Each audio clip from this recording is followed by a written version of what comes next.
general nerdery. I'm just going to get this out of here right before we start. It is the middle of fire season, and we live in the middle of a valley that smoke has been pouring into from like 16 different states. So if we all sound like your Aunt Edna, who's been smoking 14 packs a day by the end of this, that's why. Also the 14 packs a day, but... Also, yeah. Oh, well, God, this sounds so terrible. Not packs, just 14 bong rips. Yeah. I don't condone smoking tobacco personally. No, it's fucking gross. Oh man, I used to only smoke if I was really, like, cigarettes. If I was really depressed or drunk. And I'm out camping with some friends once, and I get up in the morning and I have a cigarette for just whatever reason. Someone offered me one. I was like, sure, what the hell? And my friend gets out of her tent and she goes, what's wrong? What are you talking about? She's like, well, it's not early enough for you to be drunk yet, Zach. So... Anyways, welcome to General Nerdery, podcast about liking things. We're your generals of nerdery. I'm Zach. I'm Tyler. And today we have with us our buddy Steven. Hello, I'm Steven. That's Steven. Hi, Steven. Who, for once, I brought someone over that Tyler has actually met before they showed up at the house and beat me here, because I am always late. Numerous times. Yeah. It helps that we all work in the same building. Mm-hmm. And that you guys are sweet, and I would like to know you outside of that building. No one can escape that building. Anyways, not podcast talk. Steven, I know before you told me that you had none, and I know you're lying through your teeth. What are your nerd credentials, my friend? Oh, I'm a film buff. I watch a lot of movies. I'm really into anime.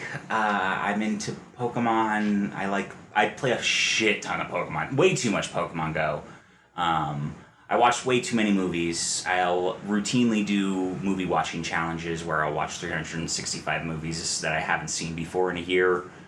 I also log. Son. I log every movie I watch online to just like review it, and if I want to, or just like remember that I watched it on that date and all that jazz. And then, yeah, I've been level 40 in Pokemon Go for a while. Plus, I played video games and I've made video games. I'm also very much a nerd about cooking, and particularly confectionery and making edibles.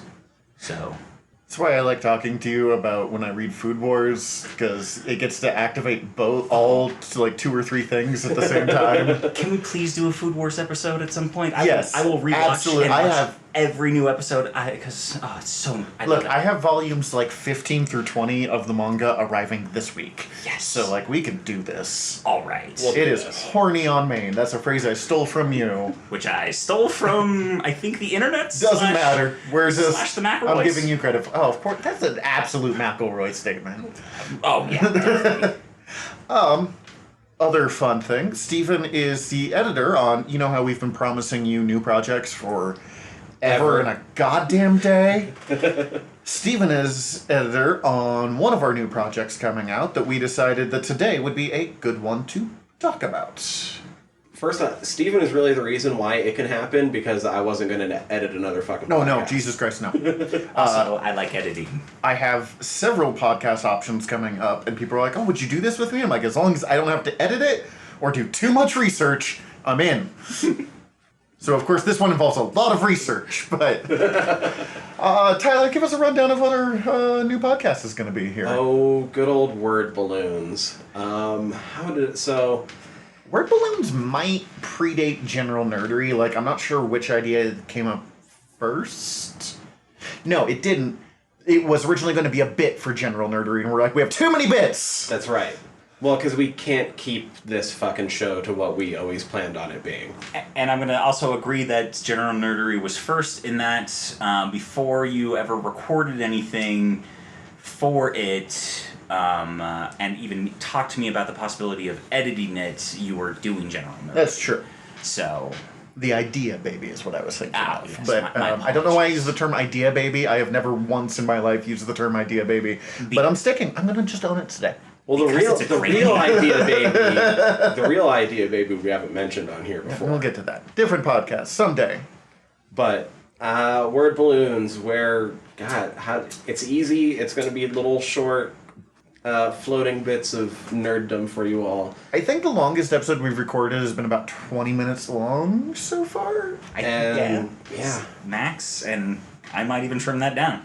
Which is great, because CC keeps yelling at me, like, please make podcasts short enough that I actually have time to listen to them.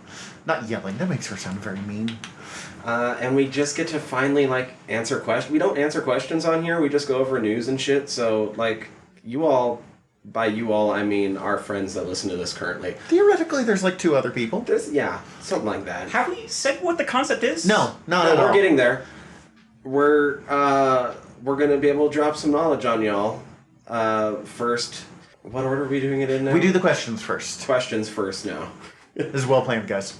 Super well planned. We'll answer a nerdy question and then finish that up with me somewhat trying to stump Zach on comic and general nerdery knowledge. It comes from 2 different facets. One, the idea of kind of stump the band. People will come up to me and be like, tell me about so-and-so. And just anyone from a comic book. And so with a general kind of like, for the next 10 episodes, there will be a theme of little-known fucking supervillains or magic users with Doctor, and not just Doctor, that's too focused, but Yeah, like, tell me about Luther Strode. Yeah! And with 0 research or prep, or me knowing ahead of time, I have to be like, Luther Strode was created by the guy who did fucking Ghost Rider, and is about serial killers. I haven't read that one, but still. Please, it's so fucking good. I know, it's hard to find. It's by one of my favorite artists, too. It's just absolutely gorgeous, and I'm completely blanking on their name, but I know they did G.I. Joe for a while, and it's just some of the most mind-bendingly gorgeous art. This is why I've been wanting to get you on this podcast. But the other part is, as I said, answering weird nerd questions. Because the other thing is I will get randomly tagged in things on Facebook, being like, hey, Zach, is Wolverine circumcised? Or does Palpatine fuck? Or less penis-related questions. But a lot of penis. There's a lot of penis-related questions. I did an open nerd, like, hey, nerds, ask me anything you wanted, and it turns out people are perverts. Does the thing have a rocky knob? Okay, that's just from Mallrats. Well, I want to know your take on it. I want Zach's take. Oh man, I don't want to do the research on that. Oh, that's going to be some bad comic books. Yeah, but like, does he? Because he super got married to Alicia Masters. Hey, to each their own. Maybe she's into that. Does she got a rock fetish? I don't know. And maybe it's a smooth rock. Maybe it's an asexual marriage. We don't know. Maybe, we don't know. I'm not here to judge. Also, there's such things as durable condoms. Very durable. Unstable molecules. I think Richards could fucking build him a goddamn condom that would last. It's true. I'm really excited about word balloons because it gets to be where we get to be weirder in some ways. Wouldn't his shorts already be made of unstable anyway? Good point. Good point. We will have a preview of this at the end of this episode, so listen in. I'm really looking forward to this. We don't know exactly when it's coming out yet. Most of the episodes are recorded, not all of them are edited yet, because the fact that we're not doing this like, it has to be on this week because this news is coming out. It's going to come out when it's goddamn good and ready. And Steven's moving this week, and I'm moving next month. I was going to say, and y'all are moving. And, like, not far, but we're still taking all the shit we own and taking it from one house to another house. And you doing it from, like, one location to the furthest location you've ever lived away from this location. Yeah, like 45... Look, it's like 20 miles out of here. I am a homebody and more than just I like my house. I like my town. For some reason. But... it's a good town. Yeah. So, check it out. We'll announce it more as it comes closer and we have an actual date and all that stuff. Word Balloons, brought to you by the Earworm Network. Maybe we'll even make a commercial. I thought we did record stuff for a commercial. I think we did, but I don't think I ever even edited. I've been meaning to make commercials for, like, all of our stuff for a while now. Yeah, we'll get to that. I promise I'll edit it. I'll get it done as soon as I can. I promise. I will not hold this up any more than I can. I will. This particular podcast, though... Oh, wait. Well, before we get to that, before we get to the news, which you mentioned we do on this one, what have you guys been ingesting? The McElroy... I can't speak today. The McElroy brothers. Okay, so you always say that as a way that I've never heard it, and it's always foreign to me. The McElroy? I've always heard it McElroy.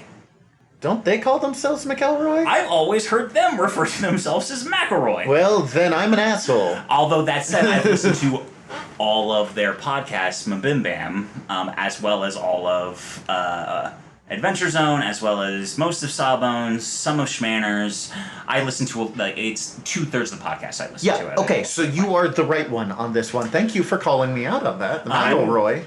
I'm still just giggling at you saying that you were ingesting them. I've been ingesting a really good Spam fried rice that my girlfriend made for me, Kat. She's the love of my life, and she cooks delicious food for me. But media-wise, I just finished, for the love of God, finished Darlene and the Franxx, an amazing anime. I have no idea what this is. It is by Trigger. It is on Hulu, I think, right now. It's also on Funimation, which is where I watch it. I pay for anime because I fucking love it. But it is super cool mech anime. Oh, I'm in. And it deals with relationships, sexuality, and it's in a future, but also fucking wider scope of everything. It is nuts, and I don't want to spoil anything for it, but I love it, and I just finished it, and it's so good. Awesome. With the specific McElroy stuff, I've been listening, reading, not watching. I haven't watched. Oh, you didn't? They have a just YouTube have channel. Them carved up in your freezer. You haven't just been ingesting. No, I'm just gnawing on Justin. The third volume of their adaptation of The Adventure Zone came out, and so I read the previous two and have not read the third one yet because they're comic book adaptation because I haven't had time yet. And I'm caught up on their current Adventure Zone story, so I went back to the original one. Yeah, campaign. I went back to their original one that they're doing the comic book adaptations of, and I'm finally getting through it. And I always knew it was good, but it's literally one of my single favorite bits of storytelling. Like, there's like three things if you ask me, what's your favorite story? Like, Adventure Zone Balance, Steven Universe, and then I can't even think of the third one because I'm just lost. So excited about those two. Yeah. Oh, yeah. It's so good. D&D podcasts are sometimes difficult for me because before I was just getting mad I was not playing D&D, but there's a pandemic going on and I really can't play D&D for the most part, so I'm getting my fixes where I can. Hell yeah. What about you? Ooh, yeah, this was a fun week because I finally started doing shit again instead of just rewatching Big Mouth on a fire. So since I finally finished Red Dead, I started in on Witcher 3, intending to finally finish that. That's been awesome, although it was really weird after having not played it for a while, rebooting it up, and it not being Henry Cavill. I need to watch that. I hear great things. Oh, it's so fun. I hear it's soup's trashy but fun, like X-Files kind, which I'm in, yeah. Yeah, sold. Trashy but fun. Yep. Love it. I mean, I purposely watched Arrow for 5 seasons. Clearly, I'm okay with trashy. I also just finished Arrow. I'm gonna throw that in my. Nice. Yeah. I have not touched any of that since Crisis. Or anything before Crisis. You guys heard. That's an old episode. Yeah. God, that is an old one now. Yeah, it is. I've now watched the first 2 episodes of Lovecraft Country, which is, I was telling you, said that's fucking sweet. It's fucking sweet. I was telling you after watching the first one. How it's racist?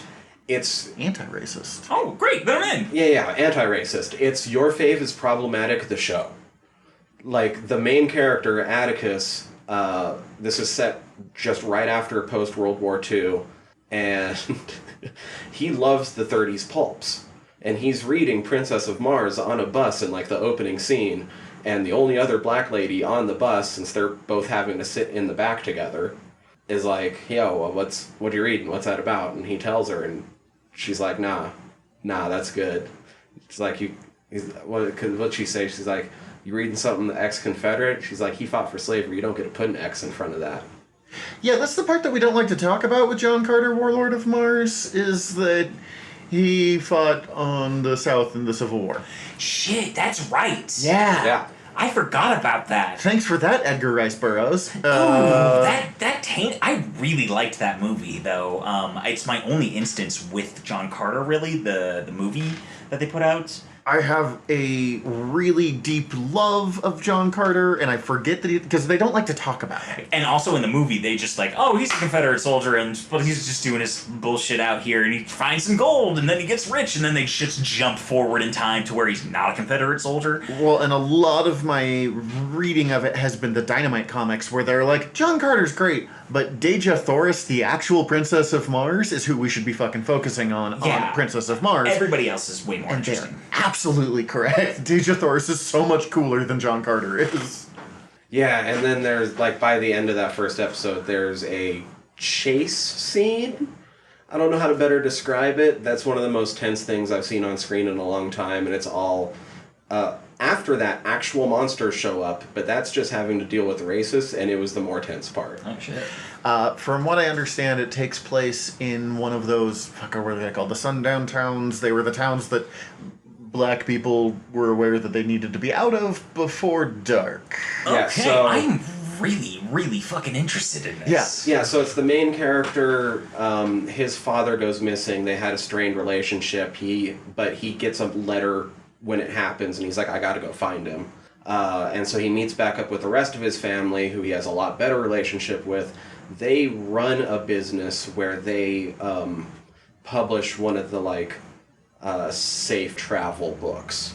And so their business is to go around and check out these places to see if they're as racist or not racist as they say they are. It's a dangerous fucking thing to do now, let alone the 60s. Holy fuck, that sounds awesome.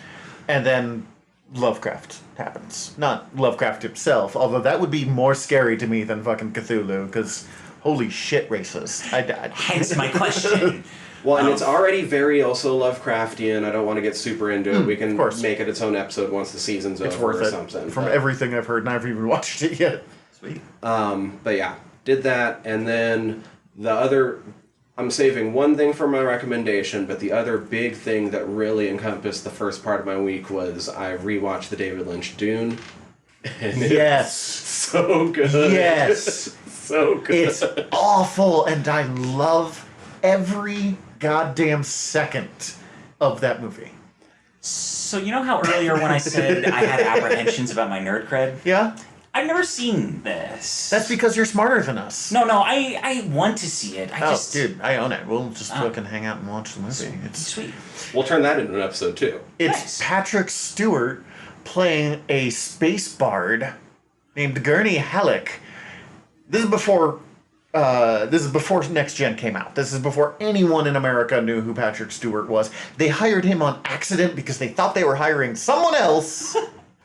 Yeah. Yes. Also, David Lynch didn't know that until Patrick Stewart was on set and they were ready to shoot that day. And we get the beautiful line of Patrick Stewart yelling, not in the mood. Mood is for cattle and love play. Okay, I'm in. Remember, urine and feces are perfect. processed in the thigh pads. It is the absolute, like, perfect combination of, like, bizarre acid trip movies and bad 80s sci-fi. Ooh, yes, I'm in. Because I very much love a good bad movie or just a weird... The special effects are legitimately good if you take into account it was made in, like, 1985, too. Like, Also, I read Dune for the first time this year, and it's still rather fresh in my head. It is not as bad of an adaptation as it's made out to be. It's just lacking, like, 100 layers of context. about 400 layers of context, and they turned the Weirding Way, which was a martial arts, into A sonic sound weapon. guns, which... because they didn't want to be Kung Fu of the Sand, so instead it was just weird. But it makes the line, my name has become a killing word, soups literal. Yeah. Because it used to be like, my name is, because they were using his name, I don't know if you've ever read Dune. No. Great, one of my favorite novels. A little homophobic. Very homophobic. There's basically a jihad going on. Again, problematic elements of it. And they're using his name, Muad'Dib, as like a rallying call. So my name has become a killing word is literally mass tribes of people are killing in my name, and in this it becomes the very literal, people say my name while holding the sound gun and explosions happen, which is also just gotta make leading this army so difficult. Well, it's fun. They actually only use Muad'Dib in the sound gun like one time. All the other times they're saying Chakasa, but Killer scene. Love amazing. it. Yeah. Love this movie. I'm just saying it's not very good. There's a difference. No. Did I say I like good movies? No, we're going to talk about a movie that should not work and also works today, so... Yeah. That's true. But Anyway, before that's that- it. And I have one other thing. Like I said, I'm saving it for the end. So, Perfect. That's what I do all the time. news. This week, after last week, we had a lot of really sad DC news. This week, DC Fandome happened. We have a lot of really good DC news. We have a lot of really good for us as fans news.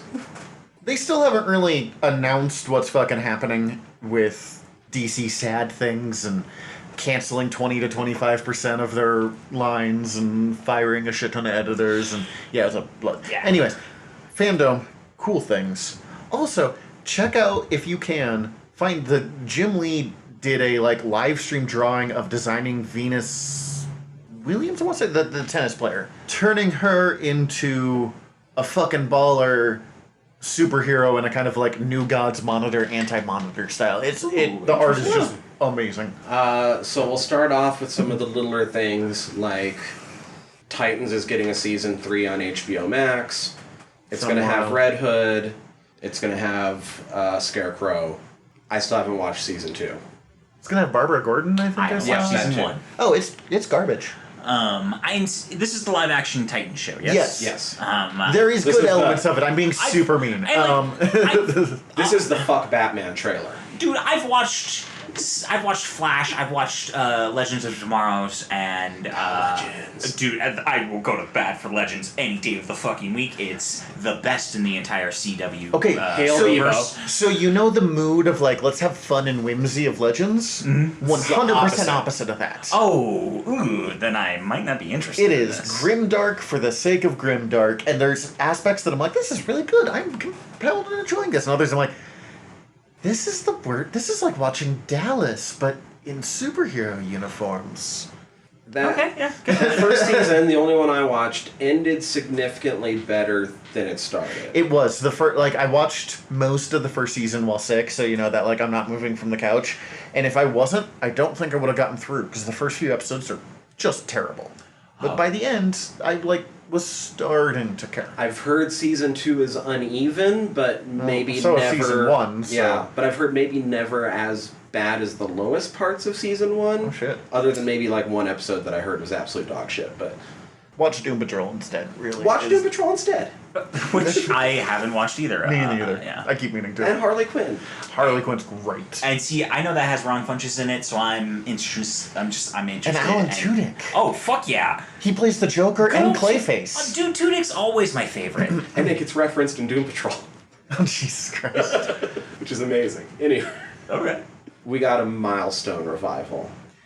Do you know what Milestone is? No clue. Okay. Milestone was, I hate to say it this way, they were the black comic company in the early 90s. Fuck yeah. They were a bunch of creators like Christopher Priest and Dennis Cowan and there's a few others. The Reginald Hudland, if you were a big black creator in the 80s and 90s in comics. Derek Dingle, Thank you. Michael Davis. Thank you. Michael Davis is the one I was forgetting. Several of them have become big TV and movie creators as well. And Dwayne McDuffie. Dwayne McDuffie was the other good one. They came together and they were like, man, this shit is white as fuck. Also, I think it was Michael Davis who wrote a great fucking letter to the editor while as an editor giving Marvel shit for making every one of their black characters at the time a black kid with an attitude and a skateboard. Because, I mean, it was Rocket Racer was big at the time, Night Thrasher was big at the time, there were others, there was 6 of them. And so he came up with a joke proposal of, it was fucking radical Negroid skateboard rangers or something. Oh, And jeez. he's like, have I made my point? But they made this superhero universe where, the rule wasn't every character has to be black, but primarily it was all, most of them were black, there were a few Latino characters, and there was one white dude. Definitely more of a lens. It was the focused exact on, opposite Yeah, it's of This is awesome. I did not know this existed. Now I'm excited to know that this just... The stuff that people remember out of it is Static Shock. Oh, really? Static was originally a Milestone character. Really? Which I'm only familiar with the... cartoon? The cartoon, yeah. Michael Davis, who created Static Shock, he had to, like, fend off stuff. They're like, hey, can we make Static white? It's like, absolutely not, you can't. God, no. It wouldn't even work at all. No, it'd be terrible. Icon and Rocket, who were in season 1 of Young Justice, are the other big big-ish characters. Mm-hmm. Icon was created as a black Superman who was raised, like, crash-landed in slavery time still. Oh, wow. But he's actually pretty conservative, and he was a kind of commentary on a lot of the, like, well-to-do... I'm too white to make commentary on this, but well-to-do black people who made it, who started ignoring, like, all of the racism still going on. And Rocket, who was kind of his Robin, was a girl from, I think, the Bronx, who was like, no, really, you need to focus on this shit if you're going to be a superhero. Like, okay. Both of them get new costumes in this. I'm not crazy about in either case, but it's fine. Milestone is awesome, and they originally announced this like 5 years ago, and for various reasons it got put off and put off and put off. I think there were some rights issues that had to get figured out. But if there is a time in the world where we need Milestone comics, now is it. Yeah, it's all going to be coming soon. Most of the new content is going to be digital only, but it's also going to include being able to republish some of the old original Milestone books. Speaking from experience, those are really hard to get your hands on. I imagine. Hardware, which is one I've been wanting to read, is like $150. Oofa! And I am not spending that on a comic book unless it's, you know, like 150 issues. Oh, 100 issues, but still. It seems like... holds its value, I assume. I'm sure, but... The main focus, of course, is going to be Static Shock, Icon, and Rocket. Although, it seemed... I mean, they keep mentioning the Dakotaverse as a whole. So, everything that they might have touched on is probably... The main city is called Dakota City, which is why Dakotaverse. Mm-hmm. God, it was like 10 to 15 years ago now, because I'm old... They brought most of these characters into the DC universe and briefly tried to integrate them. And it was mildly successful. Static was really great, because Static is great wherever you put him. The others, it felt... Icon is too big a hero to not have him be involved. But he wasn't on the Justice League or anything, so it just felt weird. Putting them in their own universe again is smart. Makes sense. So, although it was announced... years before the Shazam movie, we're finally getting some concept art on the Black Adam movie. But right, we got that super goofy commercial. But one of the things is they've confirmed that we're not only going to be getting Atom Smasher, but we're going to be getting a Hawkman, a Dr. Fate, and... That looked like Cyclone from the picture. Yes, and Cyclone to form a Justice Society for this movie. Oh. I love the Justice Society. They're a super underrated team. They're in my top 3 DC superhero teams, I think. So that's great. That actually makes me more interested in this than anything else. I don't dislike The Rock. I don't dislike Black Adam. Neither one of those super grabbed me. Yeah, I like The Rock. He makes good goofy action movies. And that's what I like him in. And I've never been like, oh god, I gotta go see that Rock movie. But every time I see a Rock movie, yeah, this is really good.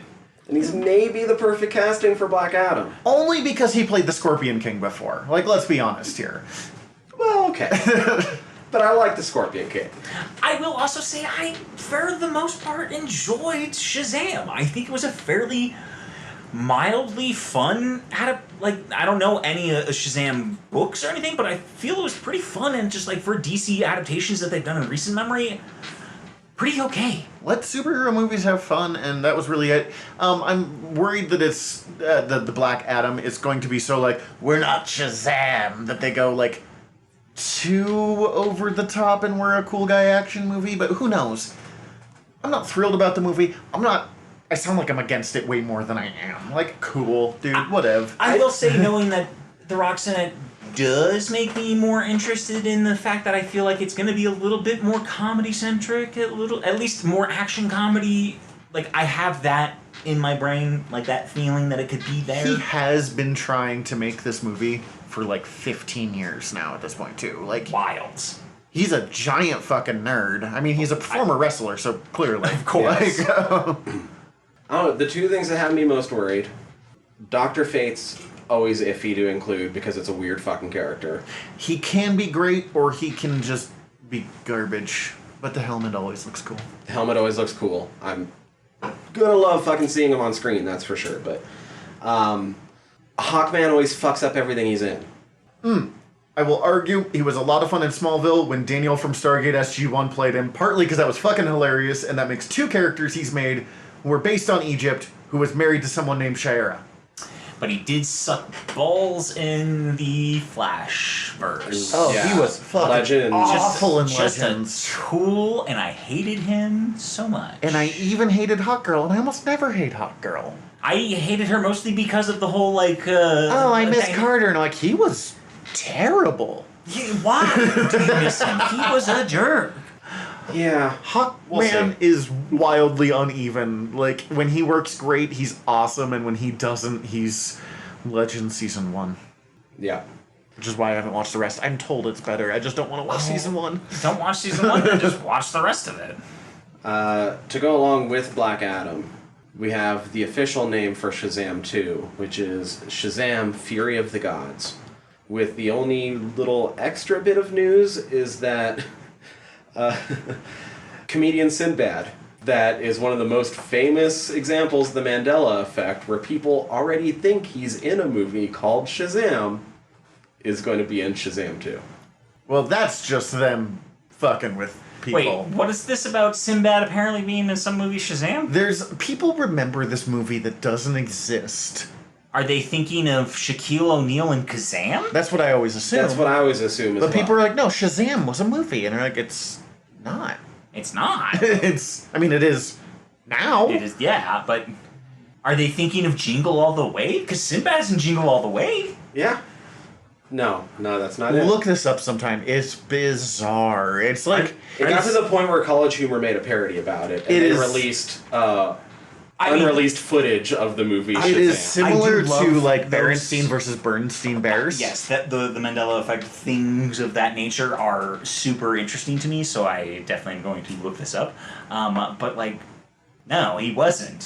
Like this, I don't know what to tell you, man. It's like it's almost like you're trying to like make up. Like it would be easier to sell me on like making up like a second movie in like the Dante's Peak volcano type dynamic, or Poseidon Adventure, and what was the other one that came out around the same time, where they released basically two movies that are basically the same movie but they came out at the same time, but you could do that with just another movie and I would be way more enticed to believe it. I think it was Volcano. When I was a little kid, we stopped in like Wallace, Idaho, and we were like, what the fuck is going on in this town right now?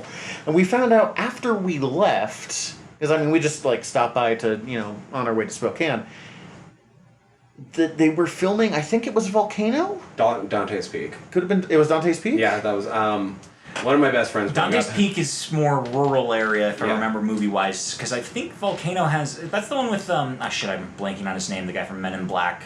Tommy Lee Jones? Yes, Tommy Lee Jones. And it's set in L.A., if I'm not mistaken. Okay, Yeah. definitely not that one then, but yeah. And Which so, Dante's Peak has Pierce Brosnan Yes. in it. it's unlikely, but there's a small chance that, like, 7-year-old me is wandering around in the background of fucking Dante's Peak somewhere. Well, I was going to say, Break it down to watch it and find out. one of my best friends growing up, he had a lot of family in Idaho and some family in Wallace, and so I know some people that were in the background on some shots, but I think that some of those shots weren't used, but like they were there on the filming and like in the gymnasium when they were talking about the fucking volcano and shit. So like, I've always liked stopping in Wallace when I drive to Spokane, because it's a very pretty town. Oh, God, no. I never stop. Always drive through. Or I always thought it was a pretty... I haven't been there in like 10, 15 years. But not knowing that it used to be known for sex workers and nothing but sex workers. I was like, oh yeah, I'm gonna stop in Wallace. I like it there. And Dad was like, oh really? I believe it's known for meth, and police who will pull you over and hope to find weed. Yeah, sounds about right. All right. Well, yeah, especially that close to. Oof. Everybody I know who's getting pulled over in Idaho is pulled over in Wallace. Well, so keep that in mind, kids. Don't stop and move along at a average speed. With Shazam 2, though, of course, with production being put off by COVID, we'll see if those children are all actually adults by the time this movie comes out. Oh god, the first one was already almost there. There's this need that I wish they didn't have to age up Billy Batson a little bit. You're like, oh no, he's like 17 years old. No, he should be like 10. I love the idea of a fucking little kid. Yeah. Don't want a teen. Fuck a teen. Not literally, figuratively. Yeah, we'll see. Flash movie details.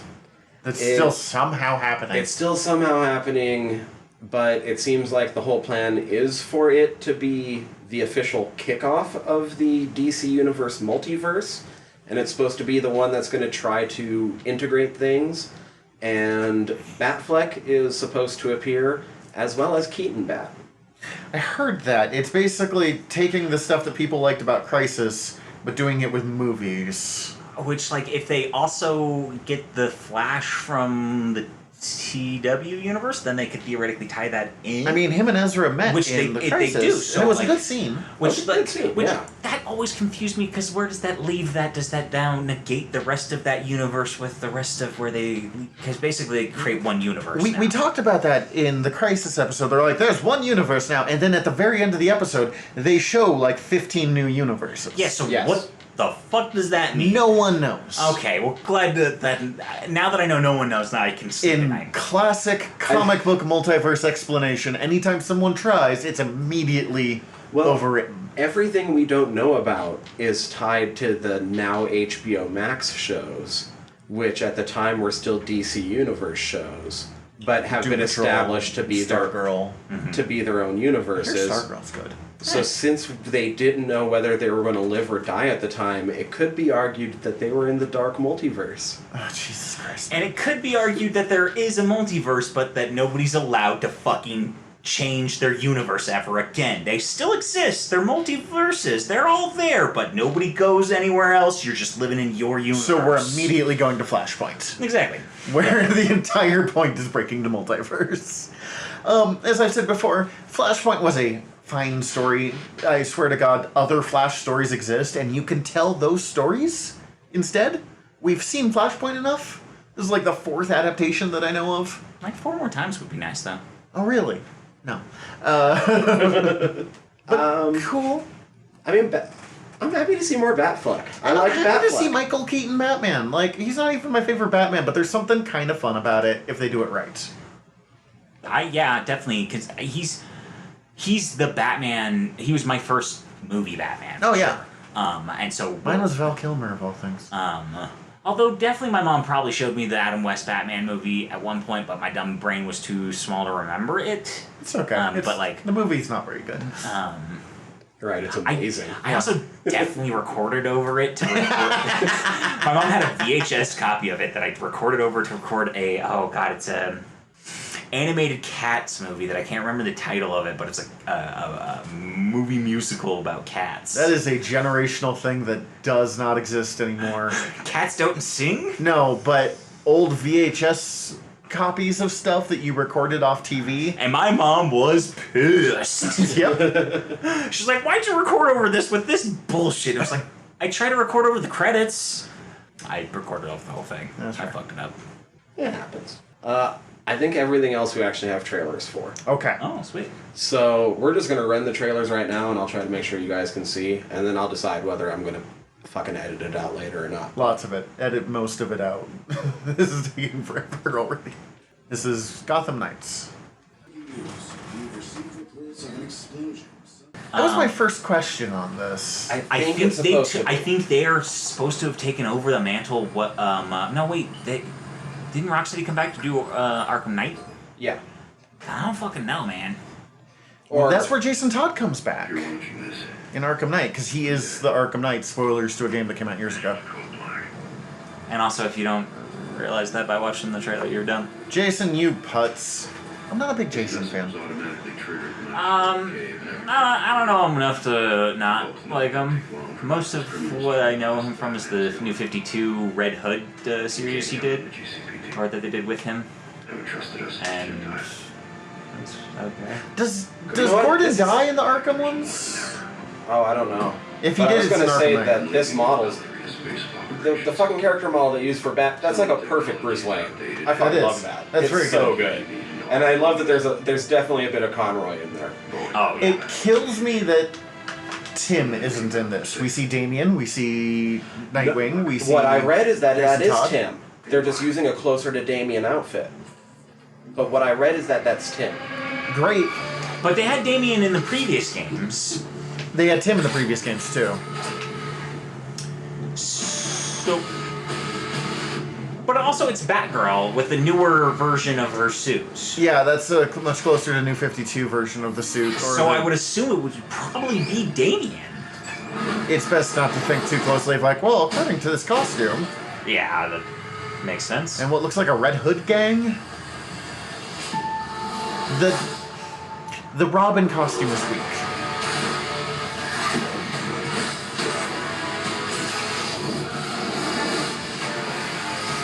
I love that new 52 Batgirl design. The one where it's actually like a coat and stuff. Where, yeah, Hell it's, yeah. it's perfect. Plus, this one looks very similar, so I like it as well.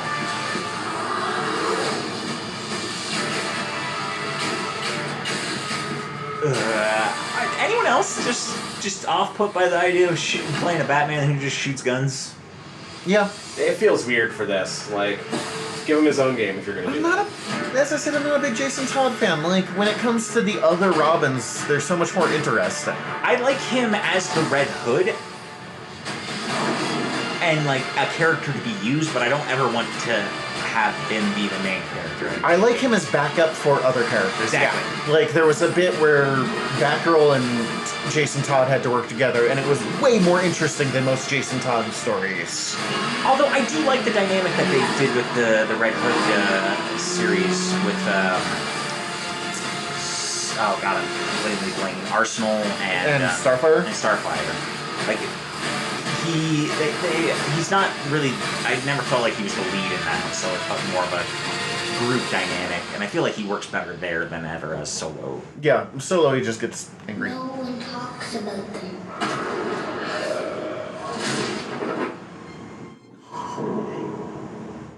Alright, so since I'm not sure how exactly I'm going to chop this all up yet, we did give a running commentary, but in case that all gets chopped out, depending on how it sounds, what you guys think? It's a new upcoming Warner Brothers Montreal game. We don't know if it's Arkham or not. They did in the Arkham Origins. Yes, but we don't know if it's like in that same continuity universe, of yes. universes. And if it is, I am in like Flynn. If it's not, I'm still mildly interested. And it looks fun. Jason Todd is not. he's an asshole. And I don't like seriously the gunplay in it. It's very weird to me. Like I don't want to play a Batman game where I I'm not have a guns. big superhero with guns fan. I don't like the Punisher for the same reason. Oh, it's my least favorite thing about the Punisher is that he's just basically. There Batman. are ways you can do it, but I don't. I'm just not sold. I just don't like guns. Full stop. That's a me thing. Yeah, that's part of it. But like, and there are other games that if I want to do, big gun stuff, I'll go play Grand Theft Auto Cowboy or fucking any of the 100 fucking shooters. Wolfenstein. Yeah. Doom. Those like there's a way to do that I'm interested in, and you can even tell a story about that I'm interested in. Go find Gungrave on the PS2. Like, Yeah. Yeah. I'm down for some Halo now and then, but like that's the for me the biggest off-putting thing that is just like I'm not interested in playing Jason Todd in this game. I think the most interesting thing came at the end, and the room even got quiet when it switched up the whole tone there for a second, yeah. because we got Court of Owls coming in. Yeah, I'll fuck with that. Like, Oh, hell it'll be a yeah. lot of fun to get like ambushed by a fucking Talon when I'm swinging around Gotham. Like, Especially if they treat it somewhat like, because within they have basically a fucking, they show a store of talons. You could just treat it like what they did with the I'm forgetting the name of it, but the Lord of the Rings game with their Nemesis system. oh yeah, But just like it's a Nemesis system, but with talons. So it's just like you keep getting you take one down and then they throw out another one at you, and it's just like randomly popping up. That I'm in for. It's a good way of doing like boss. Like one of the weaknesses I thought of the Arkham games. It's not a huge weakness, but it pulled me out a little bit. Is you would have the horde of like dumbass street thugs that you just beat the crap out of, the Two-Face minions or the Joker minions or whatever. But then there would randomly be one like roided up, super powered, hard to take out guy that Batman had like nothing against unless you used one specific combination. And one, those were annoying to me, and two, it just brought me out that like there was this many people that was that hard for Batman to beat, but if you made them the Talons, I could see it more. Yeah. Yeah, we'll see. I'm definitely interested. I've sworn off pre-ordering games personally. I never will do it again. Because of Batman Origins, actually. I pre-ordered it, I was jazzed as shit, and I was fucking like, oh yeah, I'm gonna play the crap out of this. I hung out with friends that night, and I spent like 3 hours trying to beat the tutorial. I got I just missed some information, and then had to Google how to beat it, and it was just like... So, I also have that apprehension. There's some really kind of predatory stuff about pre-orders, like for both creators and people who ingest. All right. Next up. Ooh. This one I haven't seen. Oh, so this is going to be extra fun. There's actually 2 Suicide Squad videos we'll go through real quick that are both pretty short. Thank This God. first one's the roll call. You know the deal.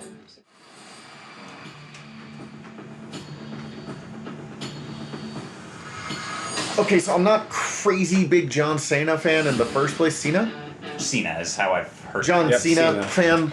But him as Peacemaker is amazing. I've always kind of loved Peacemaker for his like ridiculous costume, and them owning that costume is perfect.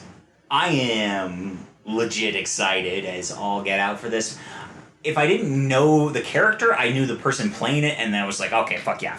I mean, some of these I didn't know the character. Like, who the fuck is Blackguard? I know he dies. Before we go any fucking further, I just need to say this first and foremost. Holy shit, the hot fashions. I am in for the fucking costume design on this. It is a beautiful mix of like the classic superhero look, while still having those slight updates to make it so it doesn't look completely out. But with like a level of groundedness to him. Polka Dot Man is his name, right? Or whatever his name is? Yeah. Fucking love the look of that. Plus Harley Quinn's new outfit it is just fire. gorgeous. It is. Peter Capaldi is amazing as the Thinker. I mean, I don't know if he's amazing, but Peter Capaldi's amazing, and he looks good. Pete Davidson. Yeah, so here I'll go through the cast. Sorry, we're excited. This is. Oh, no, this is something to be excited about. I've been super excited since watching it yesterday, like 4 times. But we've been wondering who all these fucking people would be playing for like months now. So, Idris Elba's Bloodsport. Do not know who that is. I love that. But also, fuck yeah, he's great. Literally, we've never seen him in anything bad. No. Can't think of one bad thing. Michael Rooker is Savant. We knew he was going to be in here somewhere. He's a gun fan. And it's James. Yeah. James Gunn. He's like, do I want to make Guardians 3? Because I can't have Michael Rooker. I guess so. Peter Capaldi is Thinker. Fuck yeah. Yes. Nathan Fillion is TDK. I don't know who that is. So, from what I've read, is TDK is supposed to be the detachable kid. If you look at the logo that flashes on screen for a second, he would be Arm Fall Off Boy. Oh my god! Yes! I love everything about this movie and it's not come out. Pete Davidson is Blackguard. Unfamiliar with the character, but love Pete Davidson. He's funny. He's pretty funny. David Dastmalchian as Polka Dot Man. I like him. I'm not like familiar with him by name, but I recognize the actor. Like, I'm pretty sure he's in Gotham or something. He's in the latest Ant-Man's. He's the buddy that's not T.I. and isn't... Michael Pena. Yeah. And, but yeah, no, I recognize him from a bunch of stuff, and I like him in stuff I've seen him in. So I'm in, and like that character, super fucking interesting character. I'm gonna love watching these people die. Like they're. Oh, yeah. I love that they picked the goofiest ones to know they're gonna explode. Dude, there are so many fucking characters in this that I guarantee at least 2/3 of them are dead. Yeah. So it's always been a weakness of Suicide Squad if you don't give a bunch of disposable characters. Daniela Melchior as Ratcatcher. Batman villain, Unfamiliar, Ratcatcher, and yeah. that's their entire shtick.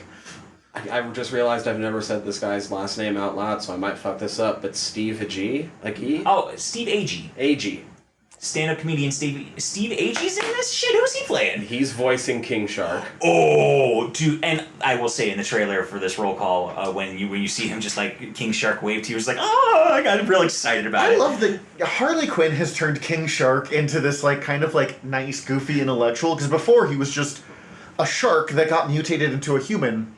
And when people are like, "What's your deal?" He goes, "King Shark is a shark," and then like bites them. And that was perfect too. I have zero complaints about this. I'm always here for King Shark. Like villain, pseudo bad Don't guy, care. but also doing Just- good. Just I'm here. I like it. John Cena's Peacemaker. That's so good. Yeah, and like he surprises me a lot of the time with just like I couldn't see him.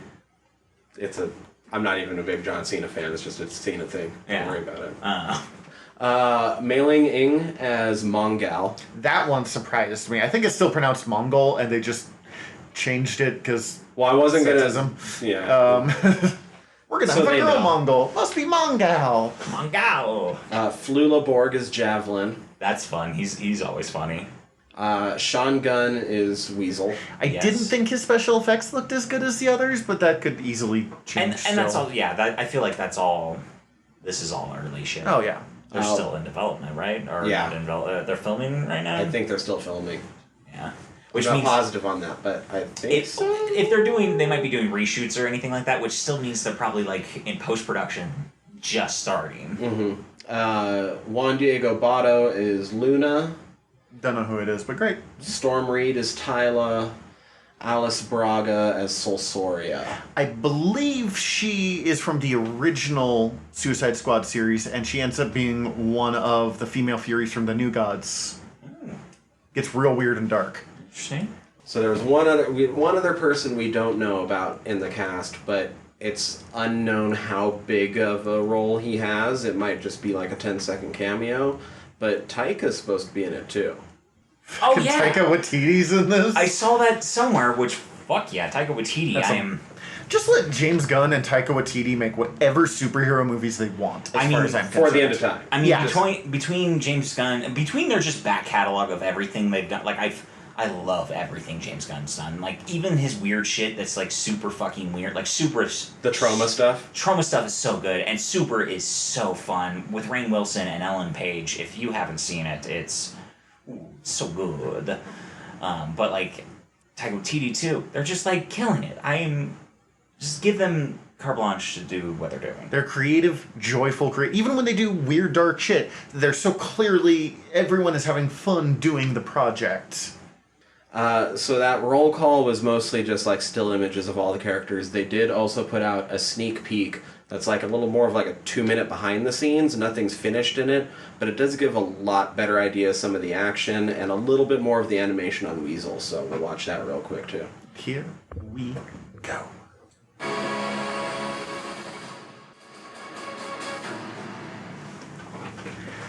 I do like the number of characters that returned from the previous movie. I love that they're still letting Margot Robbie play Harley Quinn. She kills it in the role. The problem with the first movie was never really the actors. Yeah, I feel it was more so they were very much crippled by having to basically set up basically like a Dark Justice League type fucking like it's all over the place. It had a lot of flaws, and it was yeah.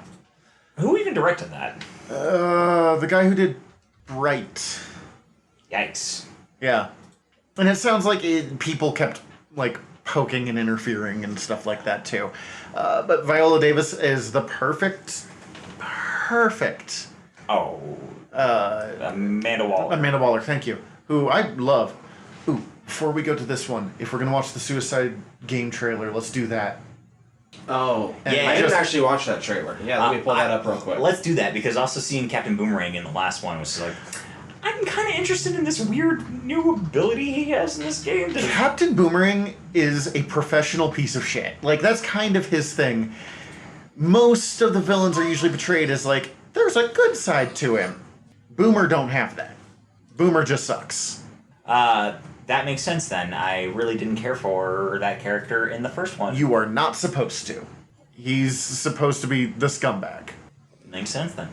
Alright, so there's also the Suicide Squad Kill the Justice League video This is game. long news, guys. We know. Which, this one is by Rocksteady. This one is by the Arkham people. Which, but not necessarily in the Arkham universe? Or is it? I don't know. No idea. Let's watch for now and go from there. I just want Arkham games. Yeah, me too.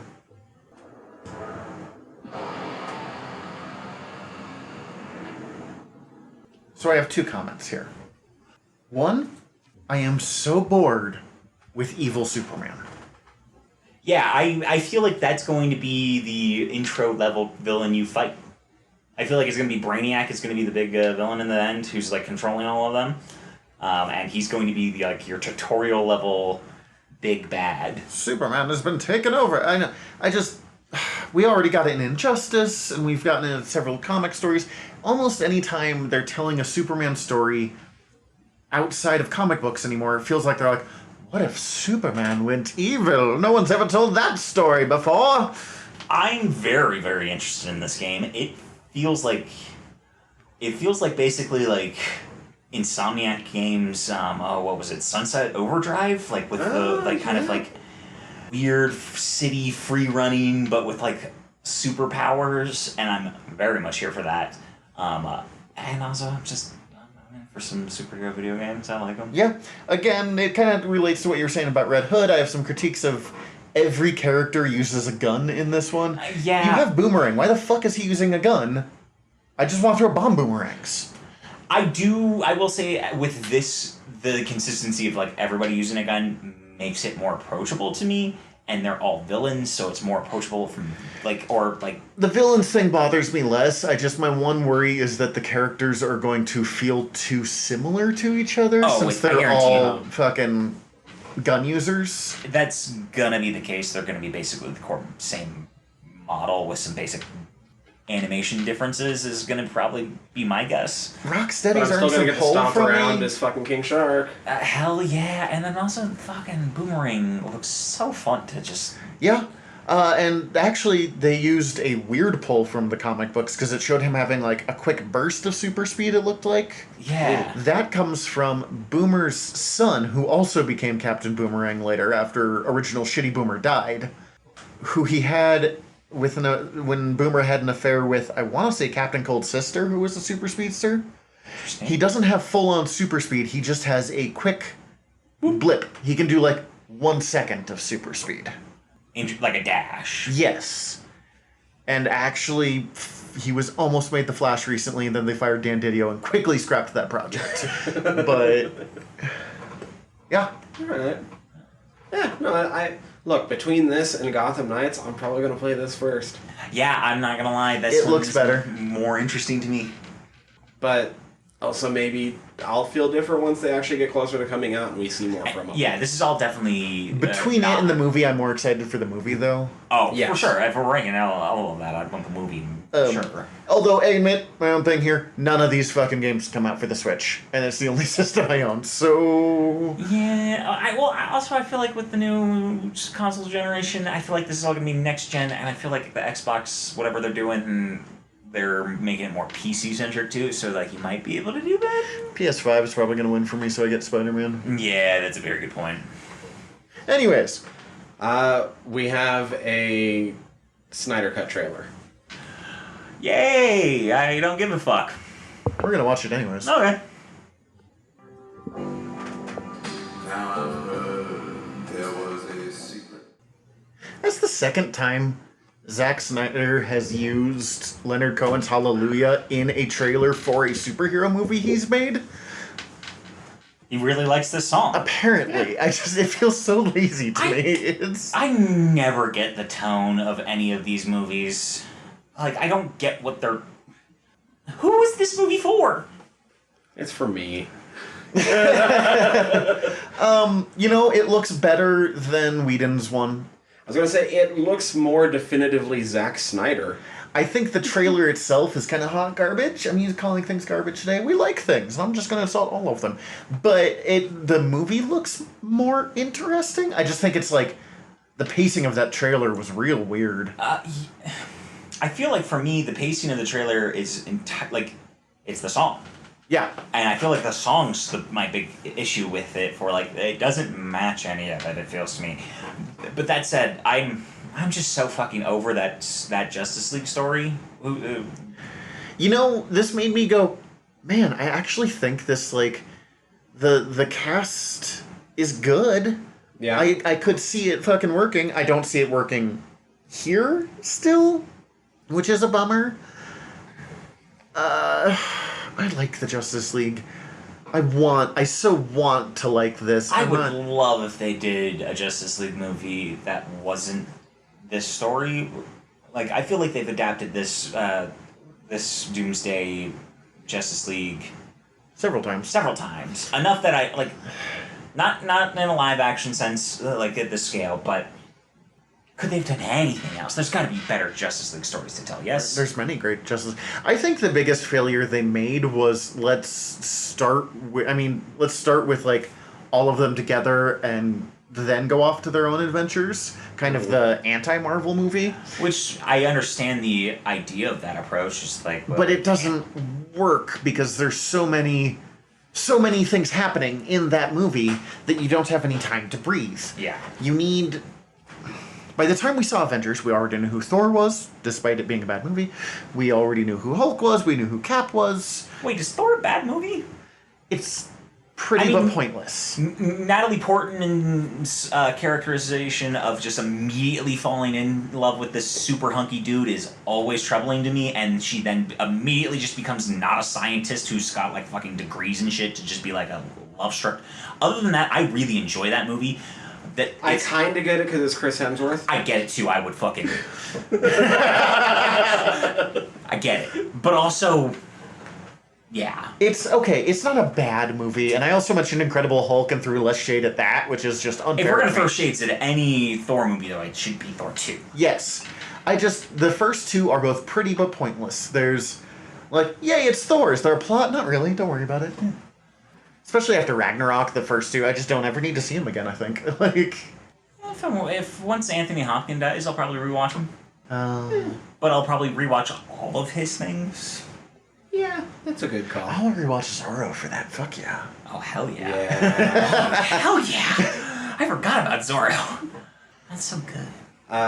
So that we're not ending with the dark, gritty one. We're gonna end with the dark, gritty one. No. I still have one after this. Oh, Jesus Christ. Okay, good. This is the longest fucking news session we have ever done. If fucking Fandome happened, dude. Okay. Fandome.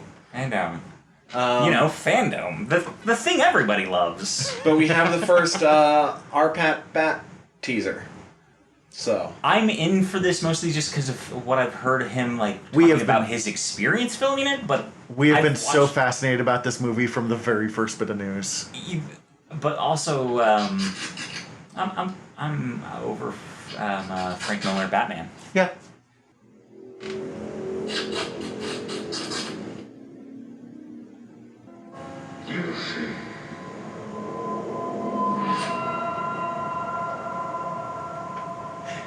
It appeals to me more than most Batman things have in a while.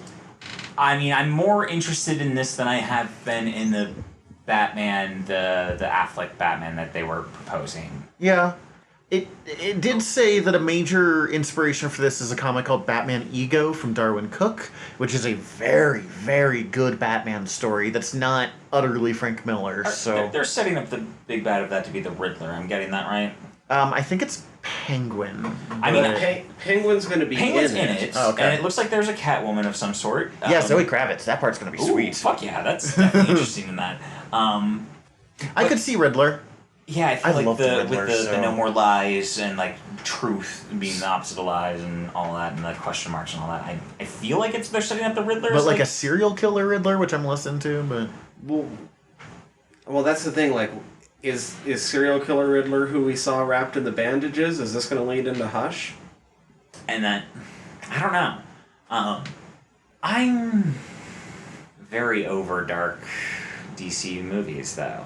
I like that's the thing I remember and loved the most about Shazam was how fun and semi-light it was for the most part.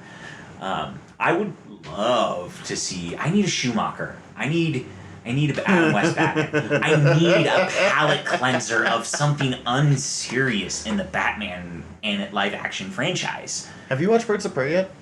Yeah, it's very fun. I loved it. I'm more excited than you are. That's fine. People have different opinions. It has been a long time since I've been excited for a Batman media property that isn't like Nightwing.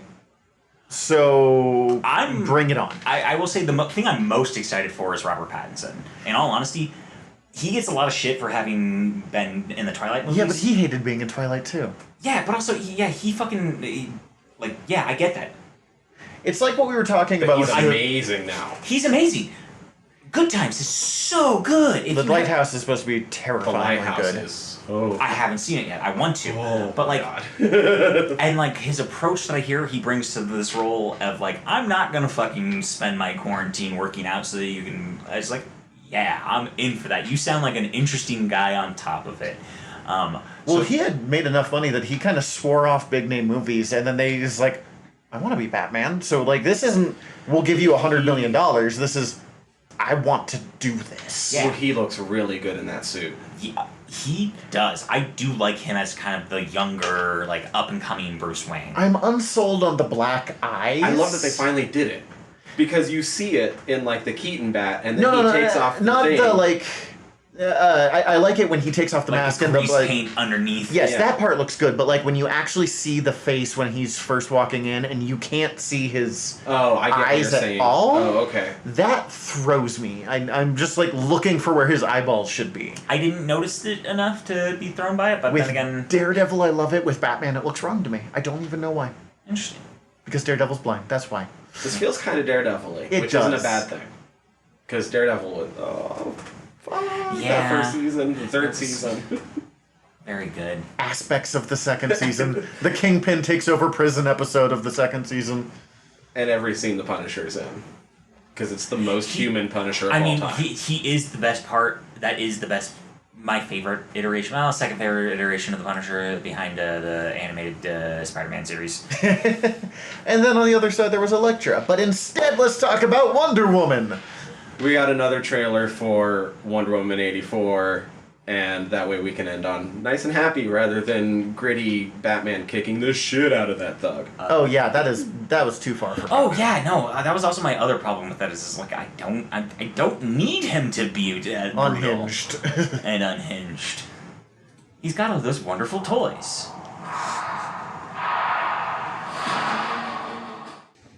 I'm in for Kristen Wiig. I I I'm love in for her. Kristen Wiig. Yeah. I have such a wide variety of feelings about it because it's either going to be so cheesy that it'll just break me, or I'm just gonna have a fucking hell of a time the whole time watching It's it. either going to be so cheesy that it breaks me, or it's going to be a cheese fondue I'm gonna gobble up. Right, exactly that. My biggest question: why the shit would you let someone who has never flown anything more complicated than a biplane pilot whatever fucking 1984 Black Hawk bomber thing that they were in that? I don't know. I have a different question though, and it is the lassoing lightning. Is that a thing in Wonder Woman? Because that is super fucking visually cool, and I loved that in this trailer. See, if you don't like it, if I remember, the lassoing lightning. No, I don't mind the lassoing lightning. I just don't like how the lasso in general looks on screen. Okay, that's yeah. I'll give you. And that's a different thing. But I'm really into this concept. And does it exist in any? Not that I'm aware of. I can't think of seeing it anywhere else. But it's such a good Greek myth kind of Yeah. feel Exactly. to it. Like, it feels so right to me that I'm just like, I don't It feels care if very mythological. I want more of the Greek myth that the first movie didn't quite land right. Like, their Ares felt fucky. Yeah. Yeah. Oh, I'm also secondly in for Mando. Yeah, Mando playing skeezy Maxwell Lord. Who's this? What is this? What? Okay, the super rich guy there, the people of the world, I'm here to save you. Thank you. I was going to ask on this. I didn't quite get this the first time I watched the trailer. The character he's playing is named Maxwell Lord, who is famous from Justice League International for being a kind of businessman that, like, basically takes over the Justice League, and he's kind of like a used car salesman skis, but he's got a good heart. Uh-huh. He's been turned just straight into a villain, and he's being played by Pedro Pascal, who played the Mando. Ah, okay, yes. So the Mando is playing an 80s, like, stockbroker, rich guy shitlord. And it's amazing. Yeah. It's just so weird. Yeah, give me more Pedro Pascal wherever I can get him. Part of me misses Maxwell Lord not being, like, being a douche, but not necessarily being a villain, not being a bad guy. But I don't think much of billionaires anymore, so... I only think one thing about billionaires, and it's that we should literally eat them. Yum. Yum. I said that when we started this podcast, we weren't going to talk politics, and it lasted literally no time at all. Oh, that's not politics. That's just common sense. Do we have any other news here? No, that's all Okay. of my fandom shit. Dude, we just had the longest news session we've ever had on this show. Let's take a quick break, and then for some reason we're going to keep going into another part of this episode still with Detective Pikachu. Fuck yeah. So even more than Pokemon the first movie, nothing about this movie should work. Like, when we first... Cece pointed this out. When they first announced Detective Pikachu, the movie, was being made, we thought they were kidding. When I heard it was first, I was like, what the fuck's Detective Pikachu? And then Ryan Reynolds, I'm like, what? But And I was like, oh, ticket sold. Yeah. I remember, if you ever get a chance, find it. They because Detective Pikachu was an actual video game that they made. For 3DS or something? DS or 3DS, that kind of era. There's a Japanese trailer for it, and it's Detective Pikachu wandering around in, like, a hard-broiled, like, detective, but they've got a deep-voiced Japanese man doing all this. So it's like, I'm not going to try to do it because I'll sound really racist, but, you know. Thank you. I appreciate this. Yeah, no, I was loosely familiar with the game originally, but, like, only because of that trailer, because it just blew up, because it's fucking hilarious to see a Pikachu speaking as though he's a gruff, old, hard-boiled noir detective. And so I'm in for that, but, like, I had to, like, rack my brain to remember that existed to contextually... Wait, you're turning that into a movie? But yeah, no, I think they did. I think with me, I just heard the name of the game once. I never saw that commercial. I'll have to look it up It's myself super for a little funny, bit. man. But then I just remember seeing the first trailer, and I was like, oh shit, okay. That looks better than I thought it ever should. So maybe I'll check it out soon. We did not deserve this cast. We did not deserve, like, this cast could have phoned this shit in, and instead we have Bill Nyeing it through everything. Oh, Bill Nye. We did not deserve this movie, but we got it anyways for some reason. It also... I was just very apprehensive about it looking bad. And it really satisfies, for the most part. Like, there's only, like, one or two shots where it's just like, oh, that's maybe, like, a rush shot or something. Or, like, but for the most part, it always looks good. And if it's, like... If I don't think something looks good, it's a personal aesthetic choice, not a that was done poorly choice. So, this movie is a lot better than it needed to be. It's super fun. Plot-wise, nonsensical. Almost non-existent. But I do not give a flying fuck about that. Yes, and, like, I will say some of, like, Pokemon lore, I don't know it as deeply enough to know if any of this is real, but some of those shit with like, oh, and Mewtwo, he does this now. I was like, oh, okay, cool. Sure. I just rolled with it. I didn't question it until after, like, way after the fact. I was like, hey, wait, can Mewtwo actually do that? And then I realized he's fucking Mewtwo. He's supposed to be the They use strongest Pokemon. Mechanical powers, yeah. It's Yeah. fine. Yeah. It's Mewtwo. Fuck. I'm just kind of over here shaking my head, which people can obviously see as they're listening to this. But I agree. I wish that they would have tried for maybe some practical effects here and there with some of the Pokemon that weren't doing much of anything Oh, not at all. anyway. It's just 100% CGI. Yeah, they went full on paint on that. And I agree with you entirely in that I am a massive lover of practical effects. Looks better. It Whenever always you looks better. And if you make an attempt at it, it always makes your CG look better by comparison, because it gives your visual effects artist more to work on, and then subsequently just everything's more cohesive. Gives your actors more to work with, too, when it actually looks like something's happening, as opposed to, like, there's a tennis ball hanging there, look at that. Right?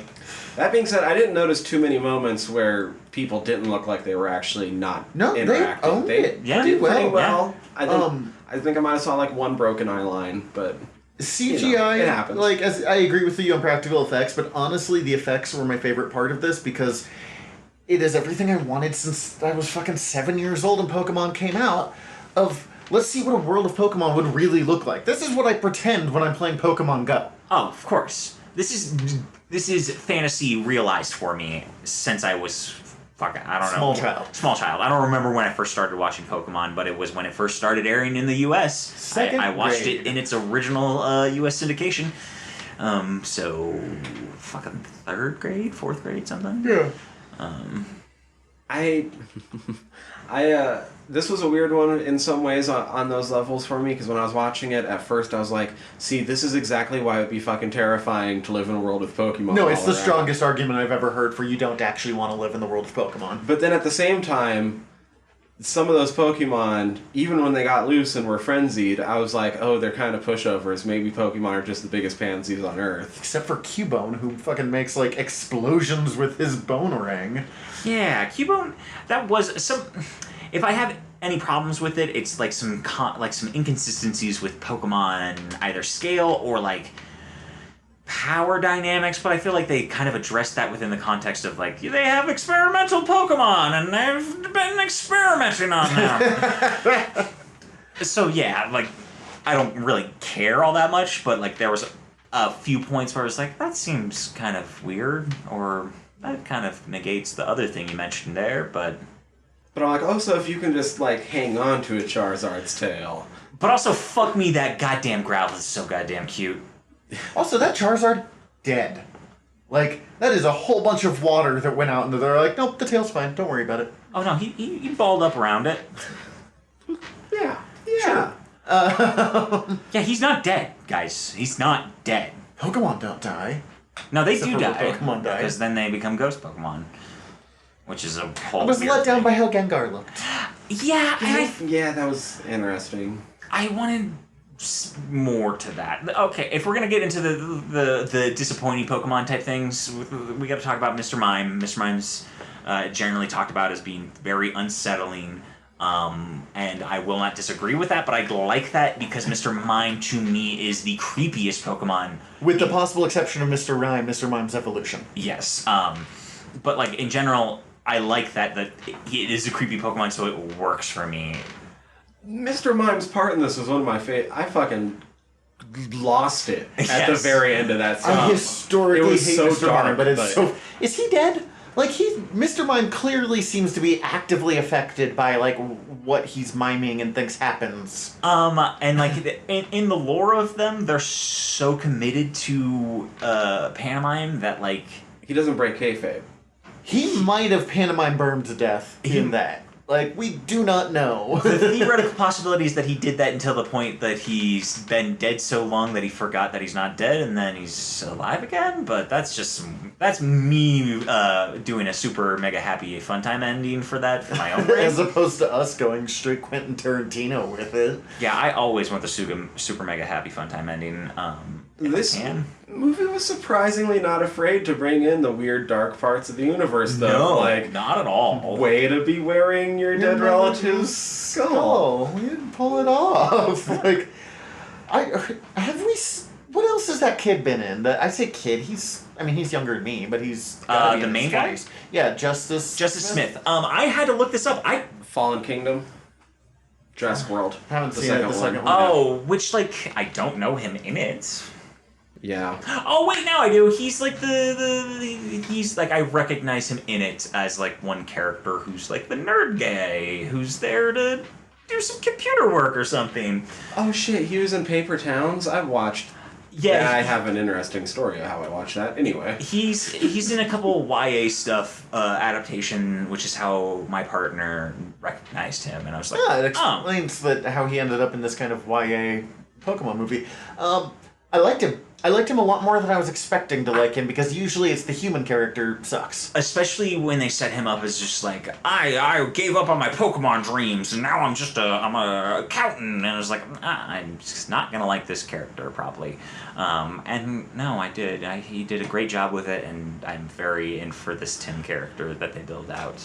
I like that he's a biracial character, and it's never even a thing. It doesn't even have to be mentioned. It just happens. It just exists. Yes, I will say that I did at the end when they reveal who his father is. It was like, wait, okay, so You look nothing alike. you look nothing alike, and I also feel like you're too close in age. Also, the father being restored, just sort of jumping to the end a little bit, was my least favorite part of the movie anyway. Yes, I do kind of like the idea of him being Pikachu now?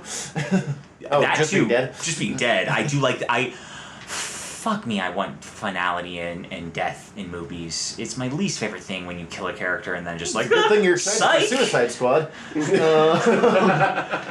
It's just like anytime you use it to just raise stakes, it's bad narrative. I will super grant that the two characters look nothing alike, but it was kind of nice to have a biracial character in fiction where that didn't have to be like the main plot point Yes. about it was that they were biracial. Story-wise, I literally never thought about it, and I never cared about it, and I had no problem with it, and I love it.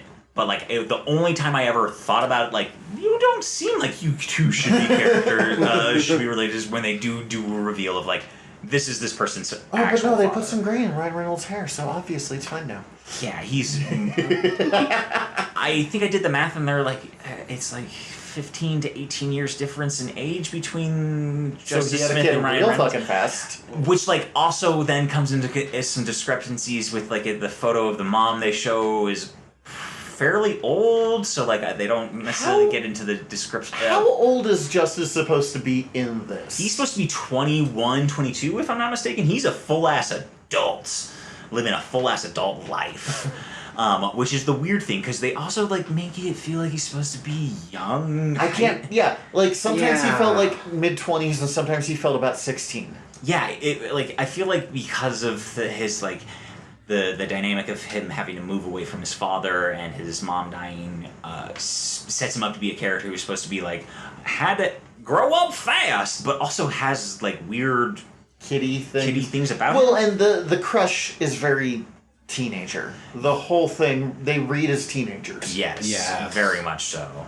And they both did great. I enjoyed them.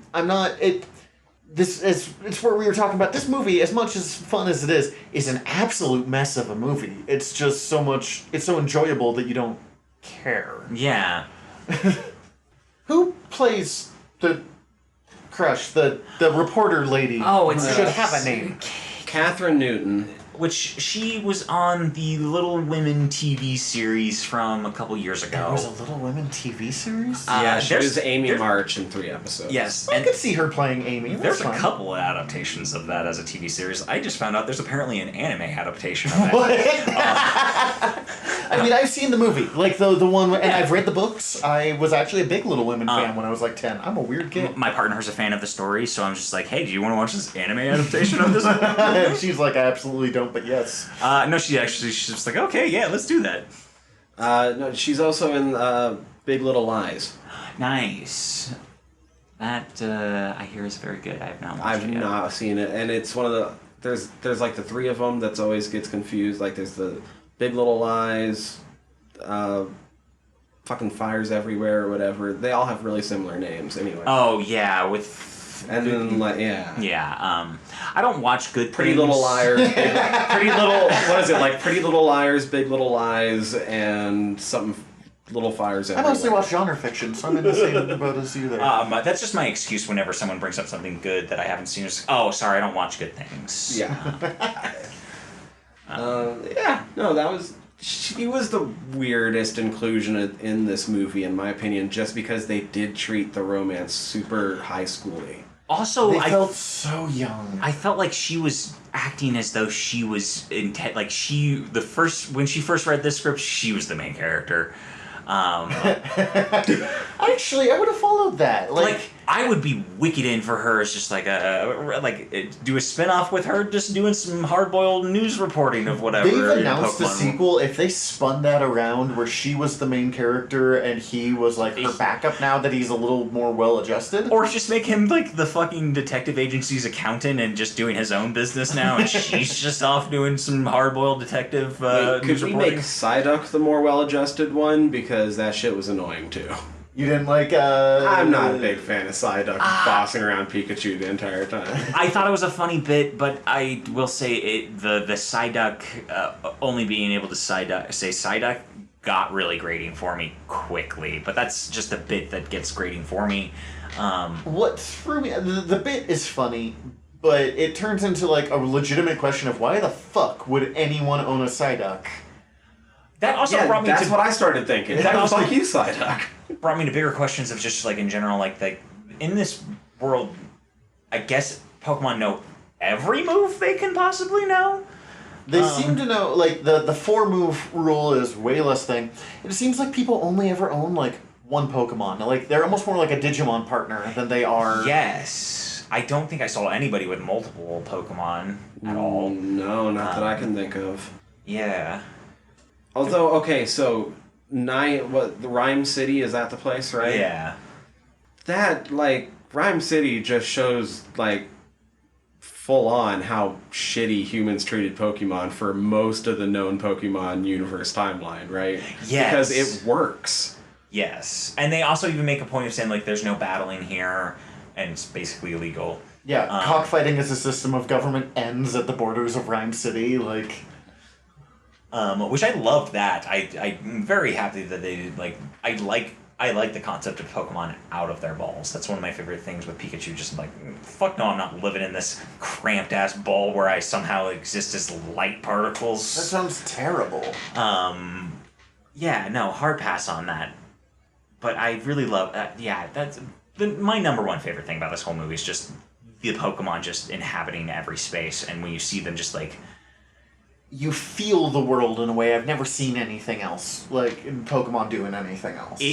It got me more hyped. Like, it gave me the feel that I remember, like when they dropped the first trailer for Pokemon Go, and you Yeah.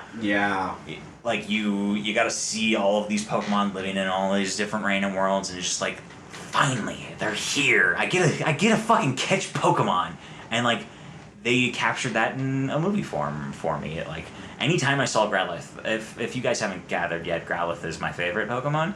CC had the same thing. Anytime I see it, I was just like, Growlithe, good boy, yeah! And I was just always excited for it, no matter what's going on. I am disappointed that he's 9 times out of 10 a cop dog, but I can get past that. Mine would not be a cop dog, but... Snubbull should not be a cop. Yeah, that makes sense. Also him, I'm blanking his name. He's a great actor. Ken Watanabe. Yeah, Watanabe. Another one that we did not deserve Watanabe in this fucking movie, and he's just like, sure, I'll take it home. He has like 7 lines in this whole fucking movie. He's in 3-4 scenes. And every time he does it, he says it with... Same with Nai, it blows me away. They say it with complete sincerity, every stupid fucking line that they have. You have Pokemon. You have Ken Watanabe. How do you not have him do the let them fight? I don't know if that Godzilla movie had come out yet. I don't remember which one came first. I think it did. Oh, okay. But I feel like Ryan Reynolds would have insisted on it. Right. But Can we talk about how this might be in the Home Alone universe? What? Yeah. So when Tim goes into his dad's apartment. Oh, right, you told me about this. It's a scene where he walks into the apartment and you hear voices just talking, and it is a movie playing on the TV actually. So he goes and turns it off. And the movie playing is a fictional movie that doesn't actually exist called Angels with a Filthy Soul. Which is the movie that Kevin Callister watches in Home Alone, which was shot entirely for Home Alone by Chris Columbus and I'm blanking on his name, the guy who did all of those movies, who wrote Home Alone, and Pretty in Pink and Breakfast Club. All of those movies. Now I do know who you're talking about, and I can't think of his name either. I'll think of it as soon as we stop recording. Yeah, but like, so they filmed this, basically this hard-boiled detective noir film scene that's basically it's. I think the whole it's essentially a short movie that's a minute and a half or so long. John Hughes? John Hughes, that is correct. Thank you. So they shot Angels with a Filthy Soul without it ever giving it a name, day before principal photography starts on Home Alone. And only got a name because they needed the production designer for it needed a case for the VHS that he's watching when. Oh yeah. And so they make up a name which is a reference to another noir movie, a real noir movie, and then so that's just how that became to be for Home Alone. And they just keep it's a horribly offensive movie for a young child to be watching is the premise for Home Alone, and then. While filming this movie, Detective Pikachu, Tim Leverman, the director, needed something they needed something, and they was like, we'll just use this detective movie. Let's just use this fictional detective movie that I know about from Home Alone, and we'll just leave it in here, and we'll get something better eventually that we can license. And they just never did. And they never did, and they That's somehow amazing. were able to license it. So technically, in the same. Universe as Arguably? arguably in the same universe as Home Alone. I feel like Home Alone would have been even more violent and murdery. And Home Alone, those people should have Pokemon? died. Yes. But yeah, if you put in Pokemon. Oh God, yes. Charmander, go! Because when the city gets gassed, like half the town should have died. Right. Oh, right God, there. yeah. Immediately. Especially like when you take into consideration the I forget the Pokemon's name, the Torterra Pokemon, or the Torterra Garden. Okay, yeah. So and what do like- you guys think the fallout is from the Torterra Garden? Nothing good. No, like literally whole goddamn mountains. Like the scale they show of that is so massive. Like I we're just talking- kept screaming lion turtles from Avatar when I was watching it. Yes. I'm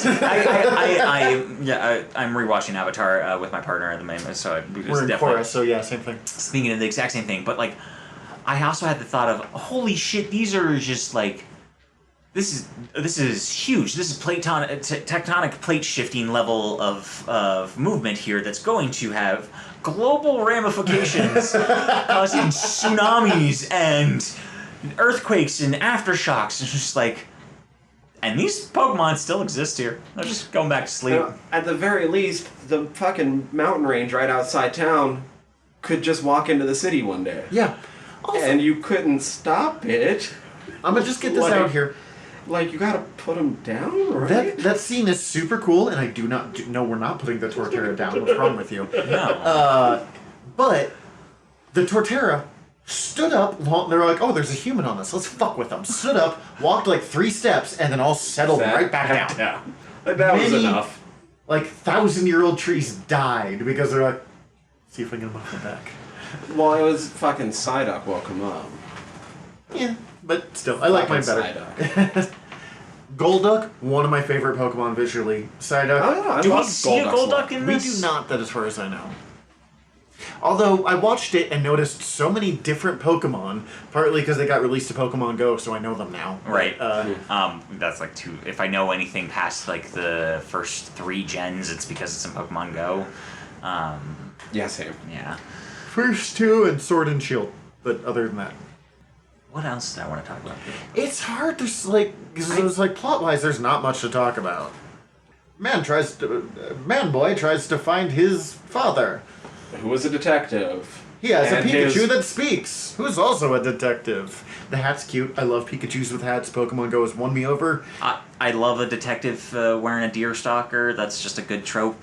Except in Pokemon Go, the fact that Pikachus with hats no longer evolve is absolute bullshit. Yeah, that's just absolute bullshit whenever they do that with any event Pokemon. I want to be able please, like they did it with Blastoise in the event Blastoise with the sunglasses? Was Yeah. fucking sweet. It's the best. So just do it with everyone else. I really would love to have a Vaporeon wearing his little party hat, That'd be great. right? You can't They get let Flower the- Clown. I was about to say, I have... Yeah, you can evolve the I Flower have Crown a ones. Jolteon with Flower Crown.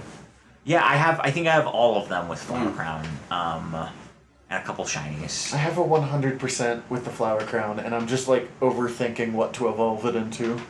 I'd say either Umbreon or Espeon. Probably Umbreon.